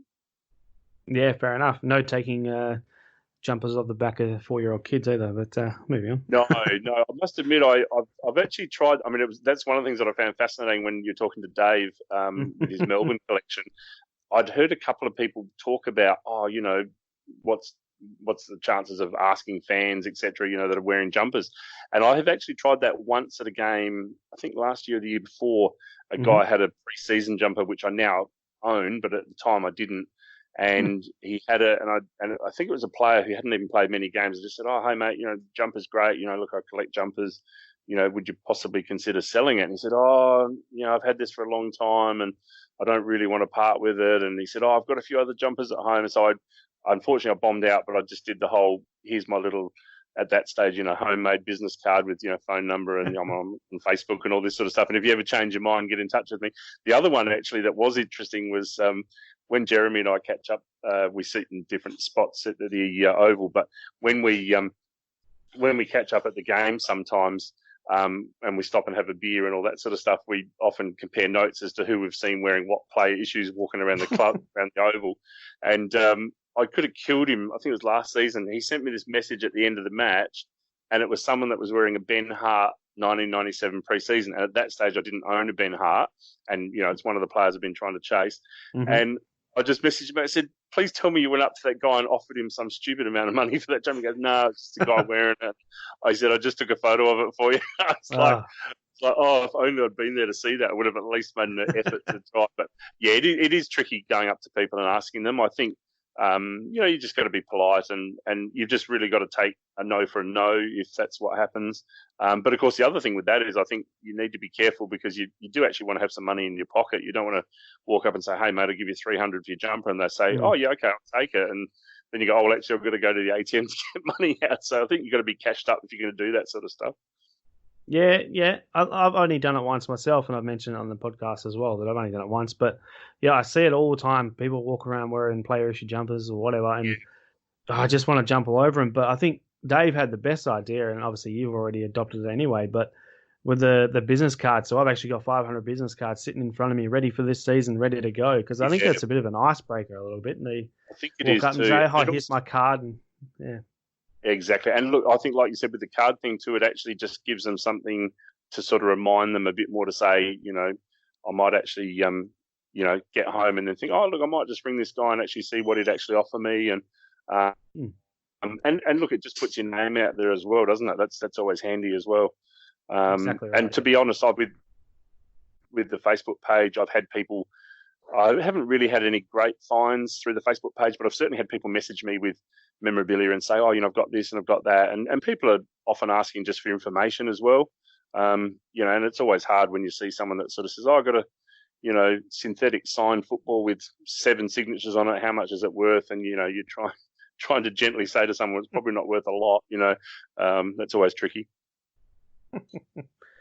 So you've mentioned that you collect footy cards, obviously. A lot of people do. If they collect jumpers, generally it's another thing you can do. But yes. Do you collect anything else? Obviously, you've got the little trinkets and things like that. Is there anything major that you collect that you also get into? Yeah, I think the main thing I say to people, I mean, obviously I have lots of different bits and pieces, but I particularly like anything that sort of is player-based. So hence trading cards, obviously jumpers is, the ultimate, it's something that players often actually worn, which is sort of the ultimate in that sort of sense of player-related memorabilia. I love, player face badges are sort of a good little time capsule of, who was at the club at a certain period. So I love those. Certainly membership items, membership badges, membership tickets. I have pretty extensive collection. Well, I've got almost a full collection of membership badges in the sense of, each year, but obviously they do various categories of membership and things like that. So there's some that are a little bit rarer than others. And actually one of the other things that I do love, and obviously tonight they had the Crows season launch family day, but I've always loved getting autographs, which as I've gotten a bit older is always a little bit tricky. You feel like, kids sort of come out saying, can I please have your autograph? But the players are great. They're always really good to sign. I think the key with autographs is you just don't want to be silly and putting 3 things in front of someone for signatures. It just, to me, it's not a great look. So I always just be cautious and just have one item to get signed. And, I got some autographs tonight of Aaron Phillips and a couple of new young players and Fogarty and a few others that's autographs I needed. So that's, I suppose I'm lucky in the sense with Crows, again, like made that point earlier, that club's been around since 91. So a lot of things are sort of, you can, with a bit of effort, sort of track them down. So I think Adelaide's maybe had, I'm just guessing now, 220, 230 players that have played at least one game for the club. And I think I'm missing about 14 autographs out of everyone that's played. Mm-hmm. So that's huge. Yeah, it's pretty. I'm pretty close to having everyone that's ever played at least one game. So, so it's a nice little achievement if I can get there. But it's always tricky. There's a couple of guys that I've just been a bit slack riding to, but I do have addresses for a few guys, and obviously family.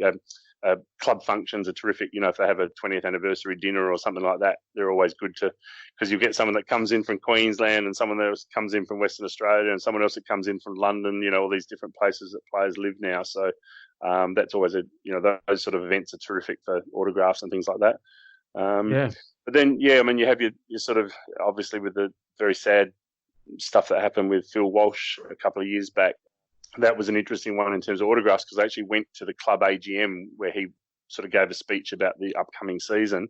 And I've got a Crows history book that they brought out for, I think, the 10th season in the competition. And I've just sort of gone along over the years and got, not everyone to sign it, but, captains, coaches, premiership players, best and fairest winners, people like that.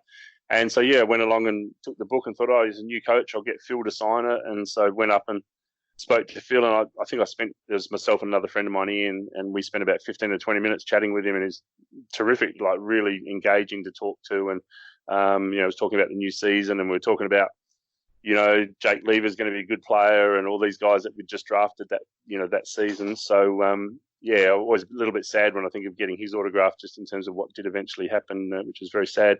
But, the autograph thing's always been something I've enjoyed doing. Yeah. Have you ever asked any of the players for a jumper? Yeah, that's an interesting one. I haven't personally. I've sort of thought a little bit about that, particularly when you get down to only needing, not that many jumpers to sort of complete having all the different designs. A couple of people that I know that know players have asked for me.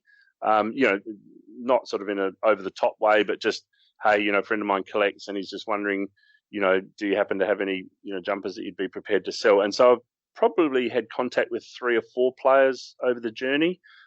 One of them was interesting, a friend of mine that I actually saw tonight, and she was reasonably good friends with Aaron Keating. I was mentioning him before, that he, played in the '97 Premiership, and she happened to message him on Facebook for me and just sort of say, hey, a friend of mine collects jumpers. Wondered if you had anything that, any spare stuff you kept that you'd be prepared to part with. And he sort of pretty much said he had his '97 Premiership jumper, which he put into a frame and had given it to his father.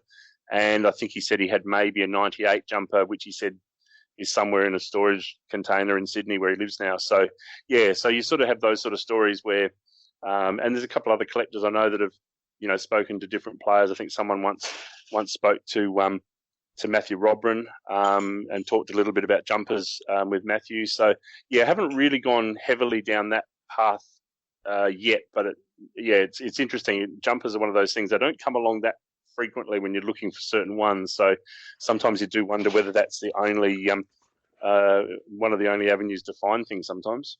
Yeah, no, you're dead right there. Just had Milo intrude on me. I was going to say, I don't know whether you can hear my dog was just banging on my door in the background saying, let me out for the toilet. I hope that didn't come through too. I don't know, I didn't hear anything, but I just had Milo bust through the door and jump up and have a lick, so you probably hear that through the mic. So, no, that's okay. Back to the family day that you just attended. I know we went to the Christmas party that Freo held last month. What actually does the family day entail? What's involved and what can you do there? Adelaide's changed it a little bit. They used to have things down at Footy Park, obviously when games were being played there, and they've just recently shifted that to Wavell Showgrounds, which is sort of just on the fringe of the city, so it's not a bad location. And it's actually a really good setup they've got now. I mean, it's very family and children focused, which it should be.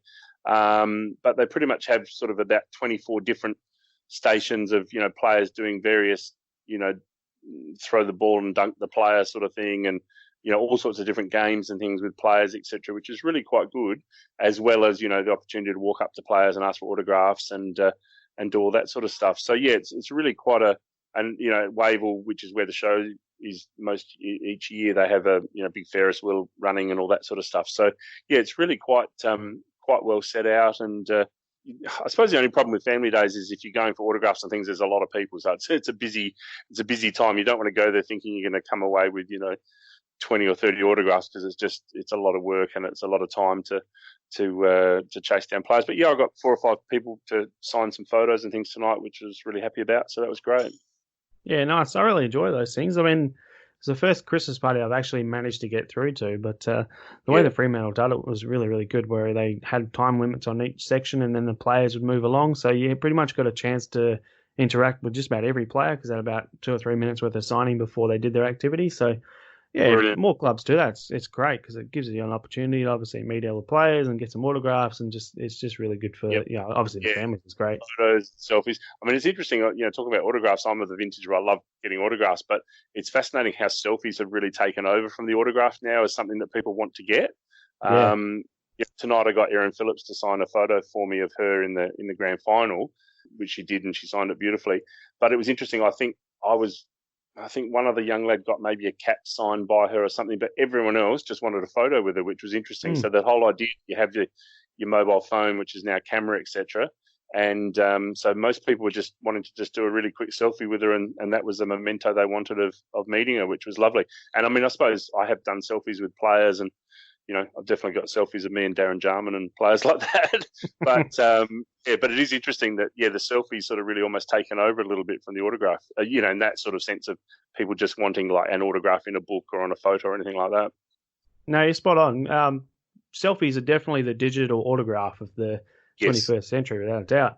Actually, you raised a great point there. I listen to a lot of podcasts, obviously. It gives me ideas and things like that. But I was listening to Chris Jericho's podcast. I don't know if you know who Chris Jericho is, but he's a former WWE wrestler, now with AEW. He's the champion of AEW. And he's got a great podcast. He's fantastic. Yeah, he's been around for a long, long time. He's great on the mic, so his podcast is great. Have a listen. It's I'll definitely tune into that. Sounds interesting. can't actually remember what it's called, but it's fantastic listen anyway. Sorry? I'll do a Google search and it'll turn up. It's Talk is Jericho. I can't believe I forgot about that because his little intro is fantastic.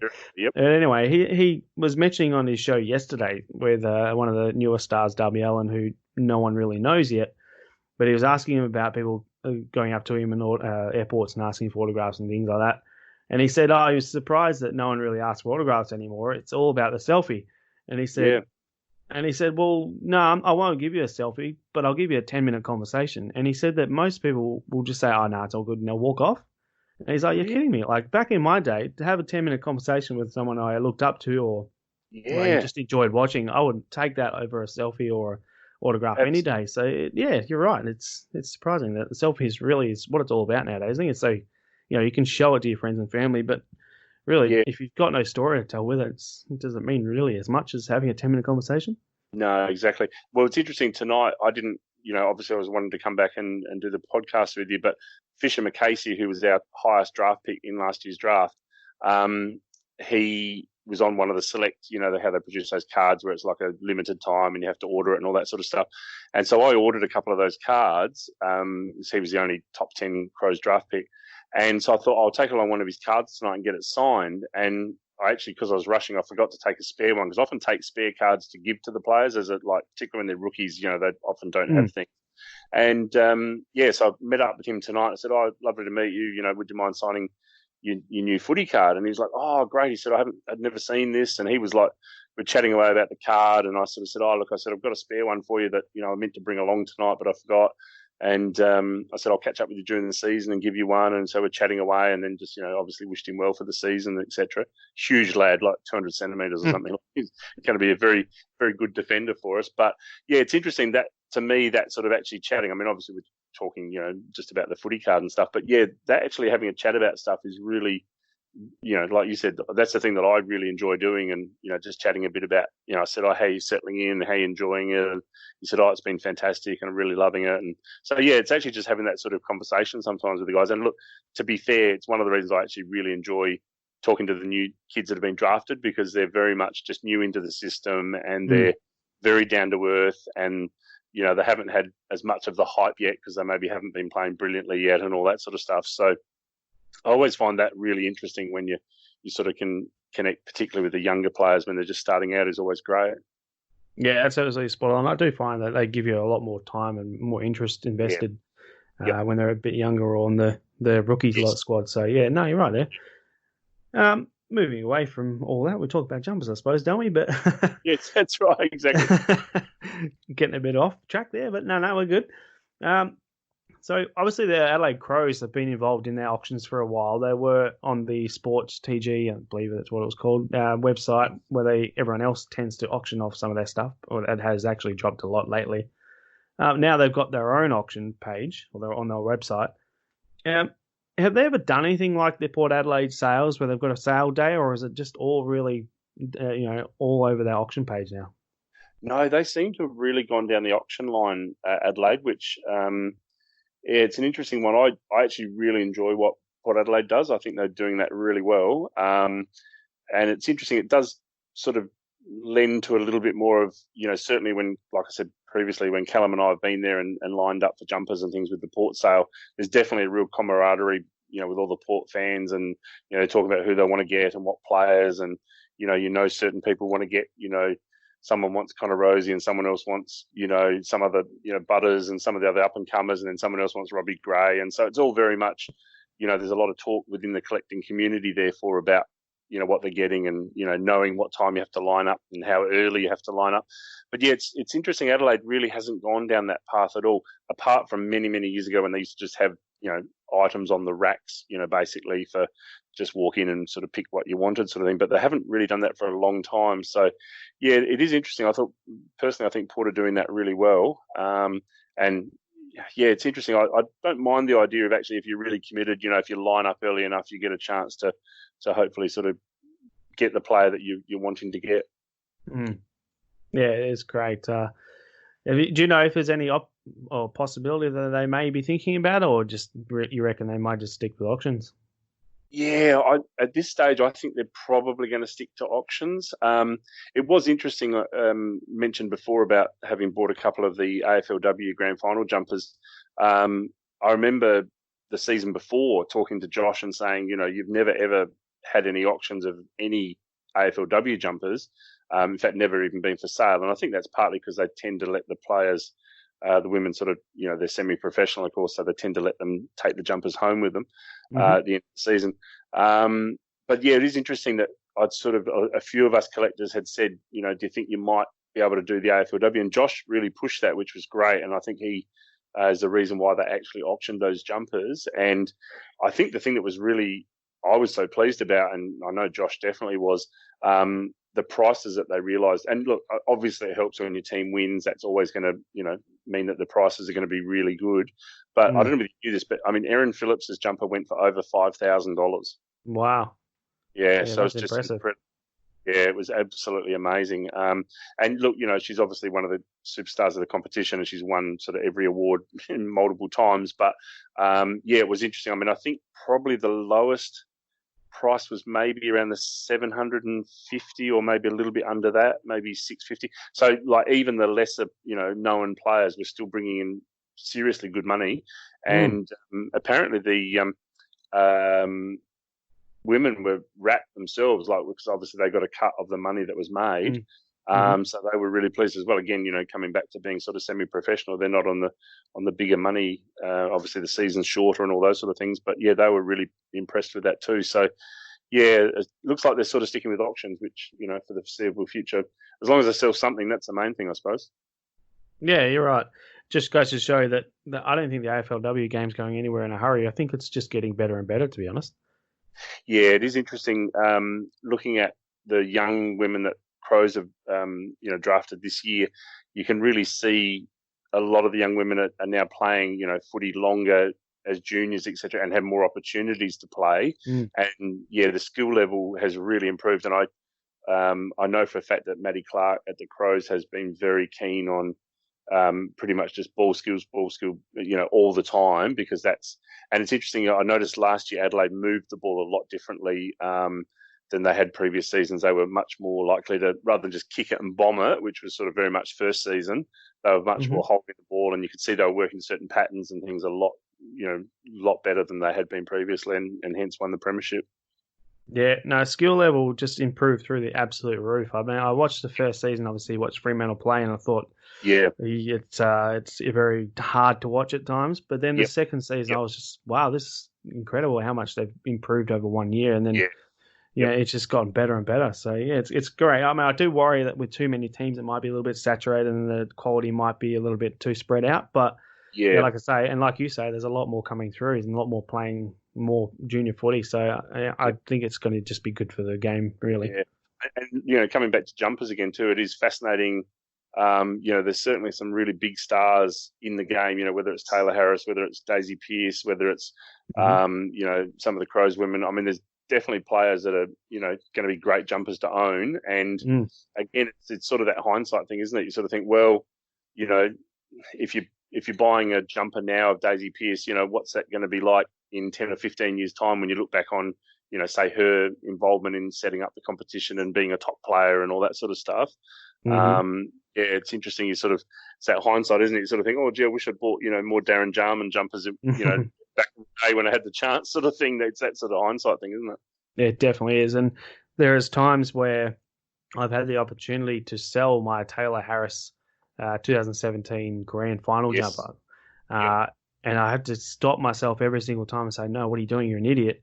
Obviously, she's grown in stature, and no pun intended, but obviously she now has a statue in Melbourne Square as well. So, yeah, you're definitely right. Like her jumpers will just get more and more valuable, and certainly more sought after as she retires and moves on and things like that. But that's right. Yeah, I'd say 20, 30 years down the track she's going to be extremely sought after. So, I mean, I do encourage anybody out there, if you can get your hands on some of the top AFLW players, it even doesn't really matter if they're top or not, but obviously, yeah, like you say, Daisy Pearce and things like that, I would jump all over them if you had that opportunity, because they're not going to be around for too long, and they're the pioneers of the AFLW game, and it's definitely something you look back on in the AFL, and everyone would be wanting something like that. So, definitely jump on it. Okay, so how much would you say that you have spent on all of your jumpers, and what is the single most that you have paid for one jumper? Yeah, I'm probably around that 1,000, 1,200 would be the most for one, I reckon. Yep. Having said that, sometimes scares me if something really, really good turns up. Um, yeah, it's it is the Darren Jarman scenario. It's like, oh my God, down the bank for a loan. So, and total. Probably wouldn't like to mention that one. It's pretty hefty, but it's interesting with the money spent too, because there's things that I sort of have that I suppose I value a lot more than what I know I've paid for them, or there's other ones where I sort of think, I might have paid too much, but I'm really happy to have it. A little bit. I'll probably hold off on the total amount, but it's certainly gets up there pretty quickly. That's for sure. And it's interesting, like a few guys have said, even at the sort of average 100, 150, you only need 4 or 5 or 6 jumpers in a season, and it adds up really quickly. Like, it is surprising. I remember Joel Williams said, it might have been last year, the year before, we were having a conversation on Facebook, and I remember he said, there's like 9 different designs of Melbourne jumpers this year. It was like, that day, and it was Indigenous and all sorts of different ones that they were involved with. I think, maybe the breast cancer one, there was like quite a few. And he said there's 9 different jumpers. I was like, even at $100 a pop, that's a serious investment for the year. And obviously they're more than that, but, it's certainly serious money, yeah. Yeah, it certainly is. And I dropped $5,000 at the end of season sale, and I think back, I paid $1,500 or $1,600 for the Monday jumper, and then I bought a bunch more as well. So I don't know what I actually spent the whole last year, but I know. I don't blame you for not telling everyone. No, it can get up pretty quickly. That's for sure. So while we're on the topic of family and friends, what do your family obviously think about you collecting? Obviously, you've already mentioned that your wife is, she's pretty good with you collecting, as long as she can get her hands on her wangers. And obviously, Callum is big into his footy as well. And so tell us, does Callum have a collection as well? I'm sure he does. Yeah, he does. Unfortunately, he's got any bets that I want, but he hasn't sold it to me yet. That's the worst thing, isn't it? When you're paying the bills and you're paying the mortgage, and a jumper comes up at only like $450, I think it was, which is a really good price. And I saw this jumper turn up. I said to Callum, "Does Eddie bet $450?" And I went, "I don't have the money." It's like, wasn't pay week or whatever. And it's like I wasn't spending the savings on it. And Callum just went, "I've got the money, I'll buy it." So he's bought this bloody Eddie Betts jumper, and he's bought a few port ones over the journey and other bits and pieces. So, and he's certainly Indigenous, and some of those ones intend to buy the match worns and all that sort of stuff. But sort of balancing all that. He's doing a bit of travel shortly, so he hasn't bought as much just recently. But no, family are really good. Family, I think. Like I said, my wife Nicole's excellent with it. I think one day when I land the Wanganeen, she'll be happy with whatever I buy. But yeah, certainly, I think other family members, I think in a funny sort of way, doing some of that stuff with the club previously, you sort of, people maybe understand a bit more that, the memorabilia is important stuff historically to sort of value and look after and all that sort of stuff. So yeah, generally, and I suppose people know that I'm a bit of a crow's nut. So from that point of view, they sort of understand that I've collected a lot of stuff for a lot of years. Not that I certainly don't think I've got the biggest collection. I know 2 or 3 guys that have more in terms of general memorabilia. I'm probably getting up there in jumpers, but yeah, in general memorabilia, there's some guys that have some pretty huge collections. I don't think I asked where you actually store your jumpers. Where do you put all your collection?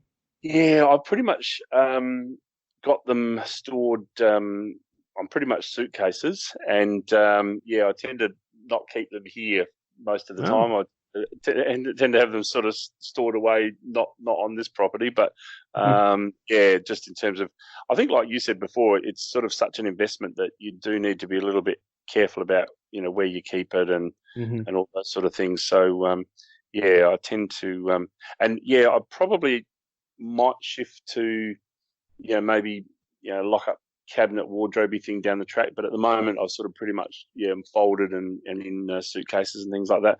I think it's always tricky because you're constantly wanting to look at different things, or check certain things, or someone wants to trade with you and things like that. So you sort of need to be reasonably able to get your hands on them, I suppose. But it's always a bit tricky, isn't it, where you actually store that much stuff? Yeah, you're right. It makes me very nervous having him in my house, but I do like to walk in there and just have a look around and walk back out again. But it does make me very nervous. But I do have alarms and cameras that constantly show me what's going on. But yeah, it still makes me very nervous. But I don't know if I can store them anywhere else at this stage. Yeah, I know. All right, so we're winding it down here. We've got a couple more for you, and one I actually just thought of just now. But what are your thoughts on, I don't know if it was 2013, might have started in 13. 2013, 2014, the Crows or Puma bought out the player issue retail jumpers. Now, I like to refer to them as just player editions because they came out in pretty much every size, and they come out in the top players, obviously. So what are your thoughts on that? Because they, if you get a large Dangerfield, or I think it was a medium Sloan, they're exactly the same. Yeah, that was a really tricky period, those jumpers, and it's one of those ones where they turn up reasonably frequently, and you just, for 2 seconds you get excited, go, oh, there's Dangerfield, or there's a Bernie Vince, or whoever the different players, whether they did, I think it did Walker at one stage as well, and you sort of straight away get excited, think, oh, it's a great player, and then you go, oh, that size is just completely wrong, unfortunately, I wasn't really a fan of that happening, just because I think it does tend to devalue the legitimate jumpers from those seasons, and makes it really tricky to ID that it's a genuine jumper. The other one too that I probably get even more annoyed about is some of the creeping in of people that seems to be one guy on the net that's just copying off whatever he wants to at the moment. He was doing, Darren Jarman preseason 96 jumpers and Andrew Jarman preseason 96 jumpers. You would have seen his stuff on eBay and stuff.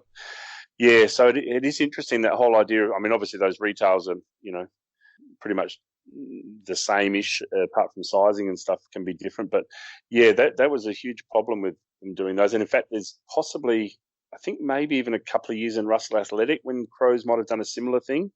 And again, with only a couple of players, maybe Carey and I'm trying to think who one of the other players, maybe might have been Goodwin, someone like that. They did do a couple of players, I think, similarly back then, but I don't know whether they were so much a sort of a retail or just one that you could actually order it, that sort of ordering of a jumper that was sort of a, proper replica, for want of a better word. Yeah. But yeah, not a big fan of that sort of stuff. It's hard enough to, you got to be careful enough as it is with checking that things are correct. And of course, the thing that frustrates me about the fake stuff on eBay is the amount of people that you see these bids of, hundreds of dollars, and you think, the guy does mention somewhere in the listing, this is a reproduction, but still dropping, crazy amounts of money. And then the sad thing is I've seen some of them turn up on Gumtree in places for, $50 and $100 and no one touching them. Yeah. Because it's sort of, everyone's sort of gone, oh no, that's actually not a real jumper. Yeah, that's right. Yeah. I've said so much about those things. I'm burnt out on talking about those. But like I say, I don't really, mind if people are going to drop $50 on one just to have it in their collection, or just to wear it around, or wear it to a game, because it does look good. But it is frustrating when, it can be a little bit deceiving, I suppose. Or grandma thinks she's doing a great job for a nephew or grandson rather. But yeah, it is a little bit frustrating. But I guess each to their own. People like to spend their money the way that they like to spend it. But that's right. Yeah, absolutely. It's up to them really in the end, I suppose. Absolutely. Yeah. Okay, so I've got one more question for you, and you've pretty much answered it for me already, I believe. But what is the number one jumper from any era, any club, any whatever, that you would love to have in your collection?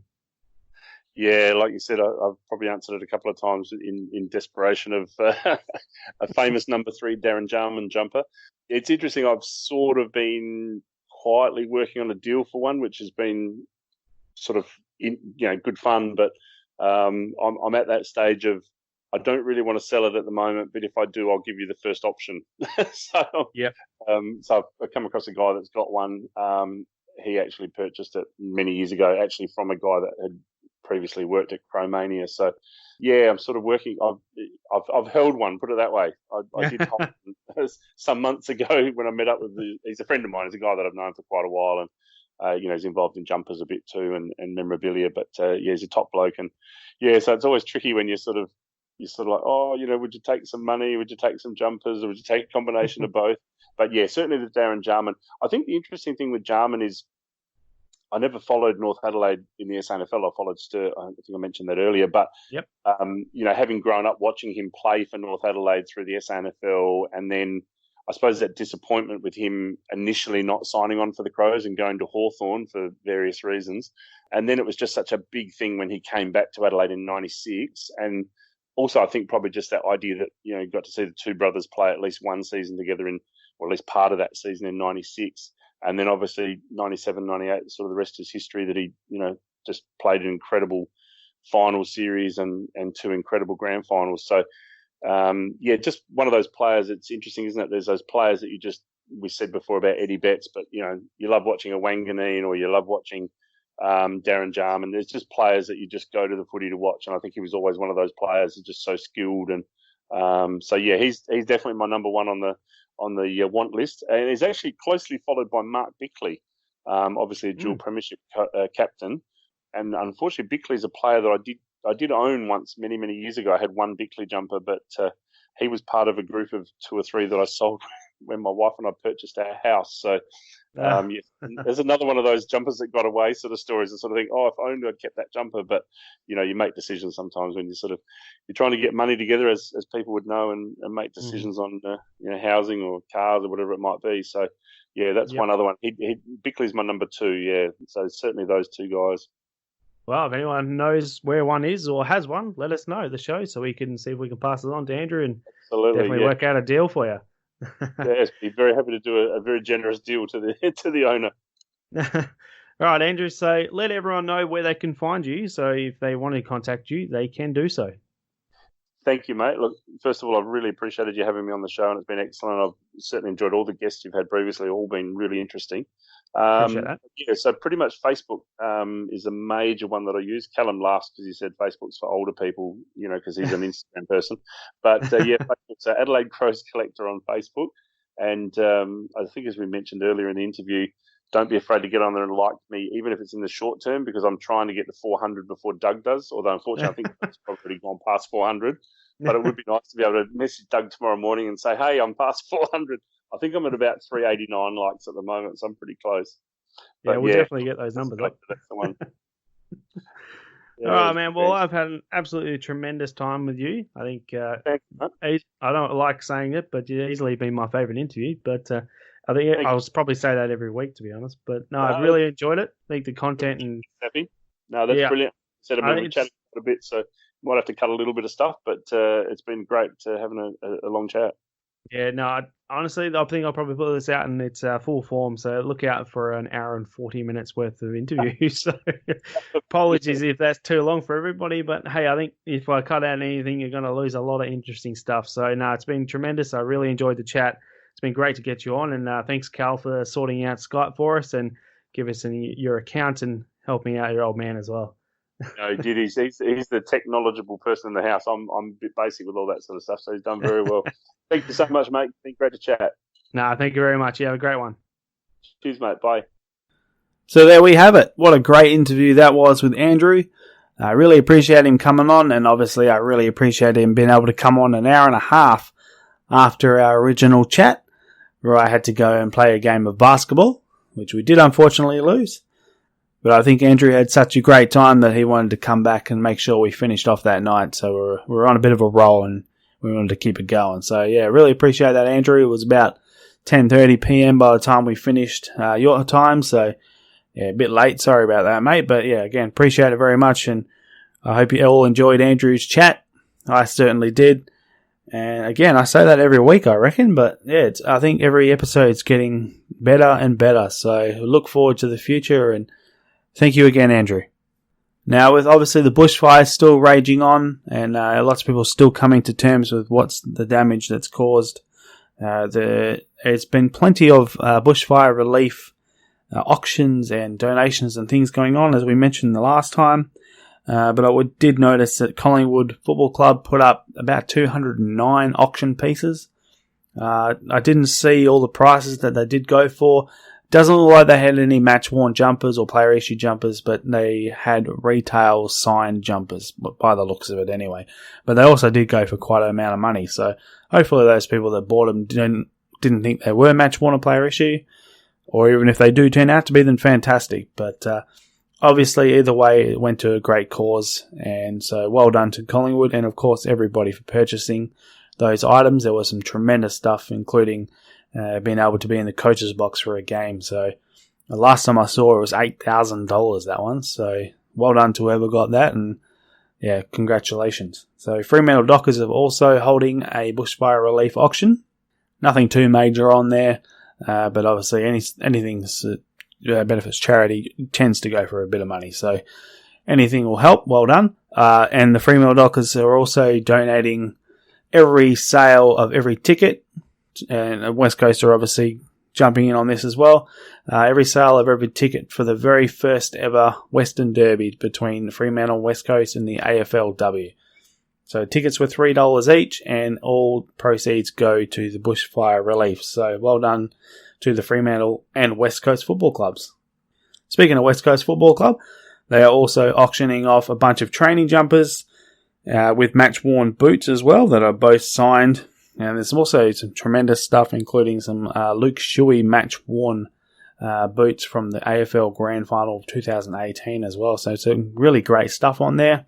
Of course, West Coast collectors do like to pay a bit of money, but with the bushfire relief auction going on, it will probably skyrocket even higher than most would be used to. So might be a bit out of reach for most of us, but be good to keep an eye on that. And if you can get on there and bid on some stuff, then absolutely do so, because it goes to a great cause. And of course, it is some great jumpers and great items on there. So jump on there and have a look. And that is on the Sports TG auction sites. So they do still follow that setup at the moment. As for what I've got in the last couple of weeks, not a huge amount, but completed a trade with Heath Donovan. Thank you, Heath. We got there in the end, but we traded some Anthony McDonald tip and woody jumpers. He ended up with my Dreamtime long sleeve, and I got his Clash match worn. So really happy. I just really wanted a sleeveless tip and woody, so I was happy to get that. Thank you very much again, Heath. It was a great trade. My Gary Ablett JLT did show up during the last week. Thank you, Brad Judd, again for that. Fantastic jumper. Lovely to have another Ablett Geelong back in the collection. So thank you, Brad. My 2019 Daniel Lloyd JLT GWS jumper also showed up during the week. Tremendous jumper. Absolutely gorgeous. And again, like I say, the JLT it was a giveaway because the Virgin Australia sponsor logo on the back was quite small. So that was very interesting to look at. But they did fix that a bit later on, thankfully. I'd like to also give a huge shout out to Jamie Law. It looks like he's a fairly young kid, but he certainly knows the way to sell and the right way to do so. Put up a Patrick Dangerfield 2017 player issue jumper. I messaged him and asked if he would take a certain amount of money, and he agreed to that. And he asked me if I would be happy to pay PayPal, and I said absolutely. He sent through his account, his email address. I paid him immediately. And within 5-10 minutes, he's already out. He's already getting the postage sent away. He's giving me tracking. He's giving me photos along the way, and he's telling me exactly what he's doing. It was absolutely tremendous. Like I say, it looks like he's a very young kid, but he's certainly got a bright future if that's the way he does business. So well done, Jamie. Big ups to you, mate.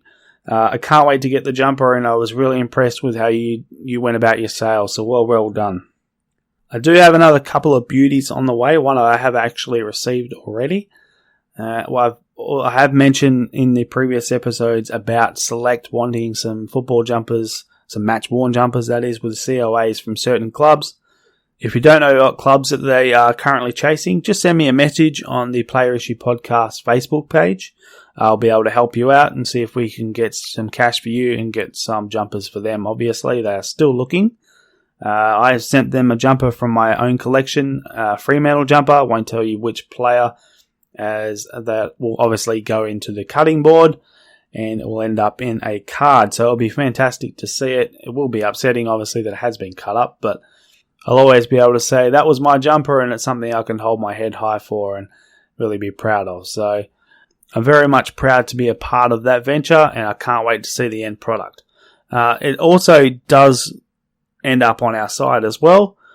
We were able to work out a very fair trade for my jumper for a couple of theirs. So I did get 2 out of them, and they were fantastic jumpers. One I will tell you is a 2015 season-worn David Mundy. So obviously I've got plenty of David Mundys already. I actually have 36 in the collection, but this now makes 37. It's the second 2015 match-worn David Mundy I actually have, but it's still fantastic jumper, absolutely gorgeous, and it's still dirty and still smells. So unlike the Fremantle auctions, this one came from the AFL SE group themselves, so it's still filthy, and I love it. The way they should be, really. So I managed to get that, and another jumper which I've already worked out a deal. I did tell everybody what was going on to move that on to another party who is a huge fan of this Aaron Sandlands. So this jumper will be going off to another party who's trading with me, a David Mundy 2013 Wear White on the Night jumper. So on the back of the jumper, it had the photographs of many members. So very different, very cool. We actually played at home that night against Port Adelaide, but we wore white. So that's why it was Wear White on the Night. Very, very cool, very rare. And of course, another David Mundy into my collection, so I'm super happy to add it. So really, really stoked. It's not just jumpers that they're willing to trade. I have been dealing with a number of people as far as trying to get some jumpers off them for Select. Select are actually offering decent money as well. So if you're looking for some cash for some jumpers that you may have that you could pass on, to get yourself some money for some bills or just to pay for some more jumpers, and maybe you would just like to see your jumper in a card, just like me, and you can say that was your jumper, your claim to fame, I guess. Again, let me know, because we can work out a deal as far as money goes as well. So they are paying some pretty decent money, so it's not like they're just trying to get great jumpers for little prices. They are paying very, very fair pricing. So don't be afraid. Give me a message if you do have a jumper that fits the criteria, and we'll see what we can do. Very quick rundown of what I have seen on eBay and Gumtree the last 2 weeks. I saw on Gumtree for $400, I believe. It looked like a 1995 Darren Creswell. Now, I was a huge fan of Darren Creswell. Obviously, he played for the Sydney Swans. And 1995 jumper was gorgeous. The acrylic, obviously, just beautiful. The number 8 sewn in on the back. I really, really wanted that jumper. It did actually go super quick. It wasn't there the next day, so obviously I missed out. $400, I just couldn't quite afford it at the time, but someone scored themselves an absolute beauty. Please, if you did get that jumper, post it up on the Player Issue podcast page. We would love to have a look at it. Darren Creswell, if you don't remember, was the bloke sitting in the middle of, it may have been the MCG, I'm not too sure, when he dislocated his kneecap, and he was sitting there popping it back in by smacking it as hard as he could, and it was a gnarly sight. Don't think you would see that nowadays because they wouldn't allow you to see it, but they were filming that very close up. So check it out on YouTube if you're not squeamish. It was a tremendous sight, but tough man. He got back up and kept on going for a fair while. So well done, Darren Creswell. And yeah, stoked to see that jump. I really wish I could have added it to my collection, but oh well. So Gumtree does still have beauties out there. Also saw quite a few others sell this week. There was a Clay Smith Western Bulldogs jumper. We believe it was his debut jumper, and it is signed by him on the back. Went for $202.50. Great jumper. Luke Ball's training jumper from around about 2008 season, St Kilda. Went for $42, so a steal. St Kilda Tom Lynch, approximately 2011, 2012 training jumper. The yellow one went for $49.85. Aaron Fiora, St Kilda training jumper. You actually see quite a few of this particular design. I'm not too sure why. It's the long sleeve St Kilda jumper with Bill Express on the front and Vodafone on the back. Made by Skins, so that's very different. That one went for $44. So another steal, and I know who got that, and well done, mate. Good job. Nick Del Santo, a St Kilda Clash jumper. Beautiful, beautiful jumper, and it's signed all over the front, but it's actually signed really, really nicely. So it is a gorgeous jumper. I really like this Clash. It was sort of a take on the Hot Cross Bun jumper. Absolutely gorgeous. $136 that went for. So yeah, it went for probably under its worth, I would imagine. Tom Liberatore, 2012 team signed jumper as well, all over the front. This one went up a few times and I was surprised. Tom Liberatore, obviously being a great player, went for $123.50. Was nearly on it myself, and yeah, I don't know why I didn't jump on that as well. Another 95 jumper popped up as well from the Sydney Swans. It was number 29, another one I'm devastated I missed out on. Number 29 was Simon Garlick in 1995, and Simon Garlick just started with the Fremantle Dockers, so I was disappointed to not get my hands on that. Signed by Paul Kelly on the front as well. Beautiful signature. Very worn looking jumper, great jumper. So someone picked up a bargain there at $61. Congratulations. Still plenty of jumpers out there. There's heaps going on at the moment. Yeah, it's really surprising how many jumpers are still available. There is an Adelaide Crows showdown jumper from 2010. All the names of I believe all the Crows players all time, all over the front. Number 39, which was Will Young, and it's also signed, apparently. Can't see it, but apparently it is. Also signed, and it's currently at $132.50 with 4 days to go. So probably about 3 days to go once this one comes up online. So like I said, there's heaps of stuff out there. Get on eBay, get on Gumtree, keep following, keep looking, because you'll find some beauties. And while we are on the subject of looking and finding some beauties, I put up a post on New Year's Day, actually. So the 1st of January at 5:53 p.m. It was a bit bored, so I put up a post on a new topic that I thought I could bring up in the close. I was going to do it on the previous episode, but unfortunately didn't happen because it was too long. And here we are now. Again, far too long of an episode, but hey, let's do it now because otherwise I'll probably forget the next one as well. I put up a wanted list, so I gave the opportunity for people to put up something that they were looking for, and that I would read it out on here. Got a heap of people actually wanting a heap of different jumpers. So what I'm going to do is I'm going to read out a few here, and then on the next episode I'll read out a few more, and you guys can keep letting me know as we go along if there's any jumpers that you would like or are desperate to get your hands on, and I can certainly read it out on here. And if anyone actually has these jumpers, you can contact us at the Player Issue Podcast page on Facebook, and we'll pass your information on to the people who are chasing it. Or you can even go on to the post on the page itself and find them, and you can get a hold of them yourself. So without further ado, let's get on to our first couple for this episode.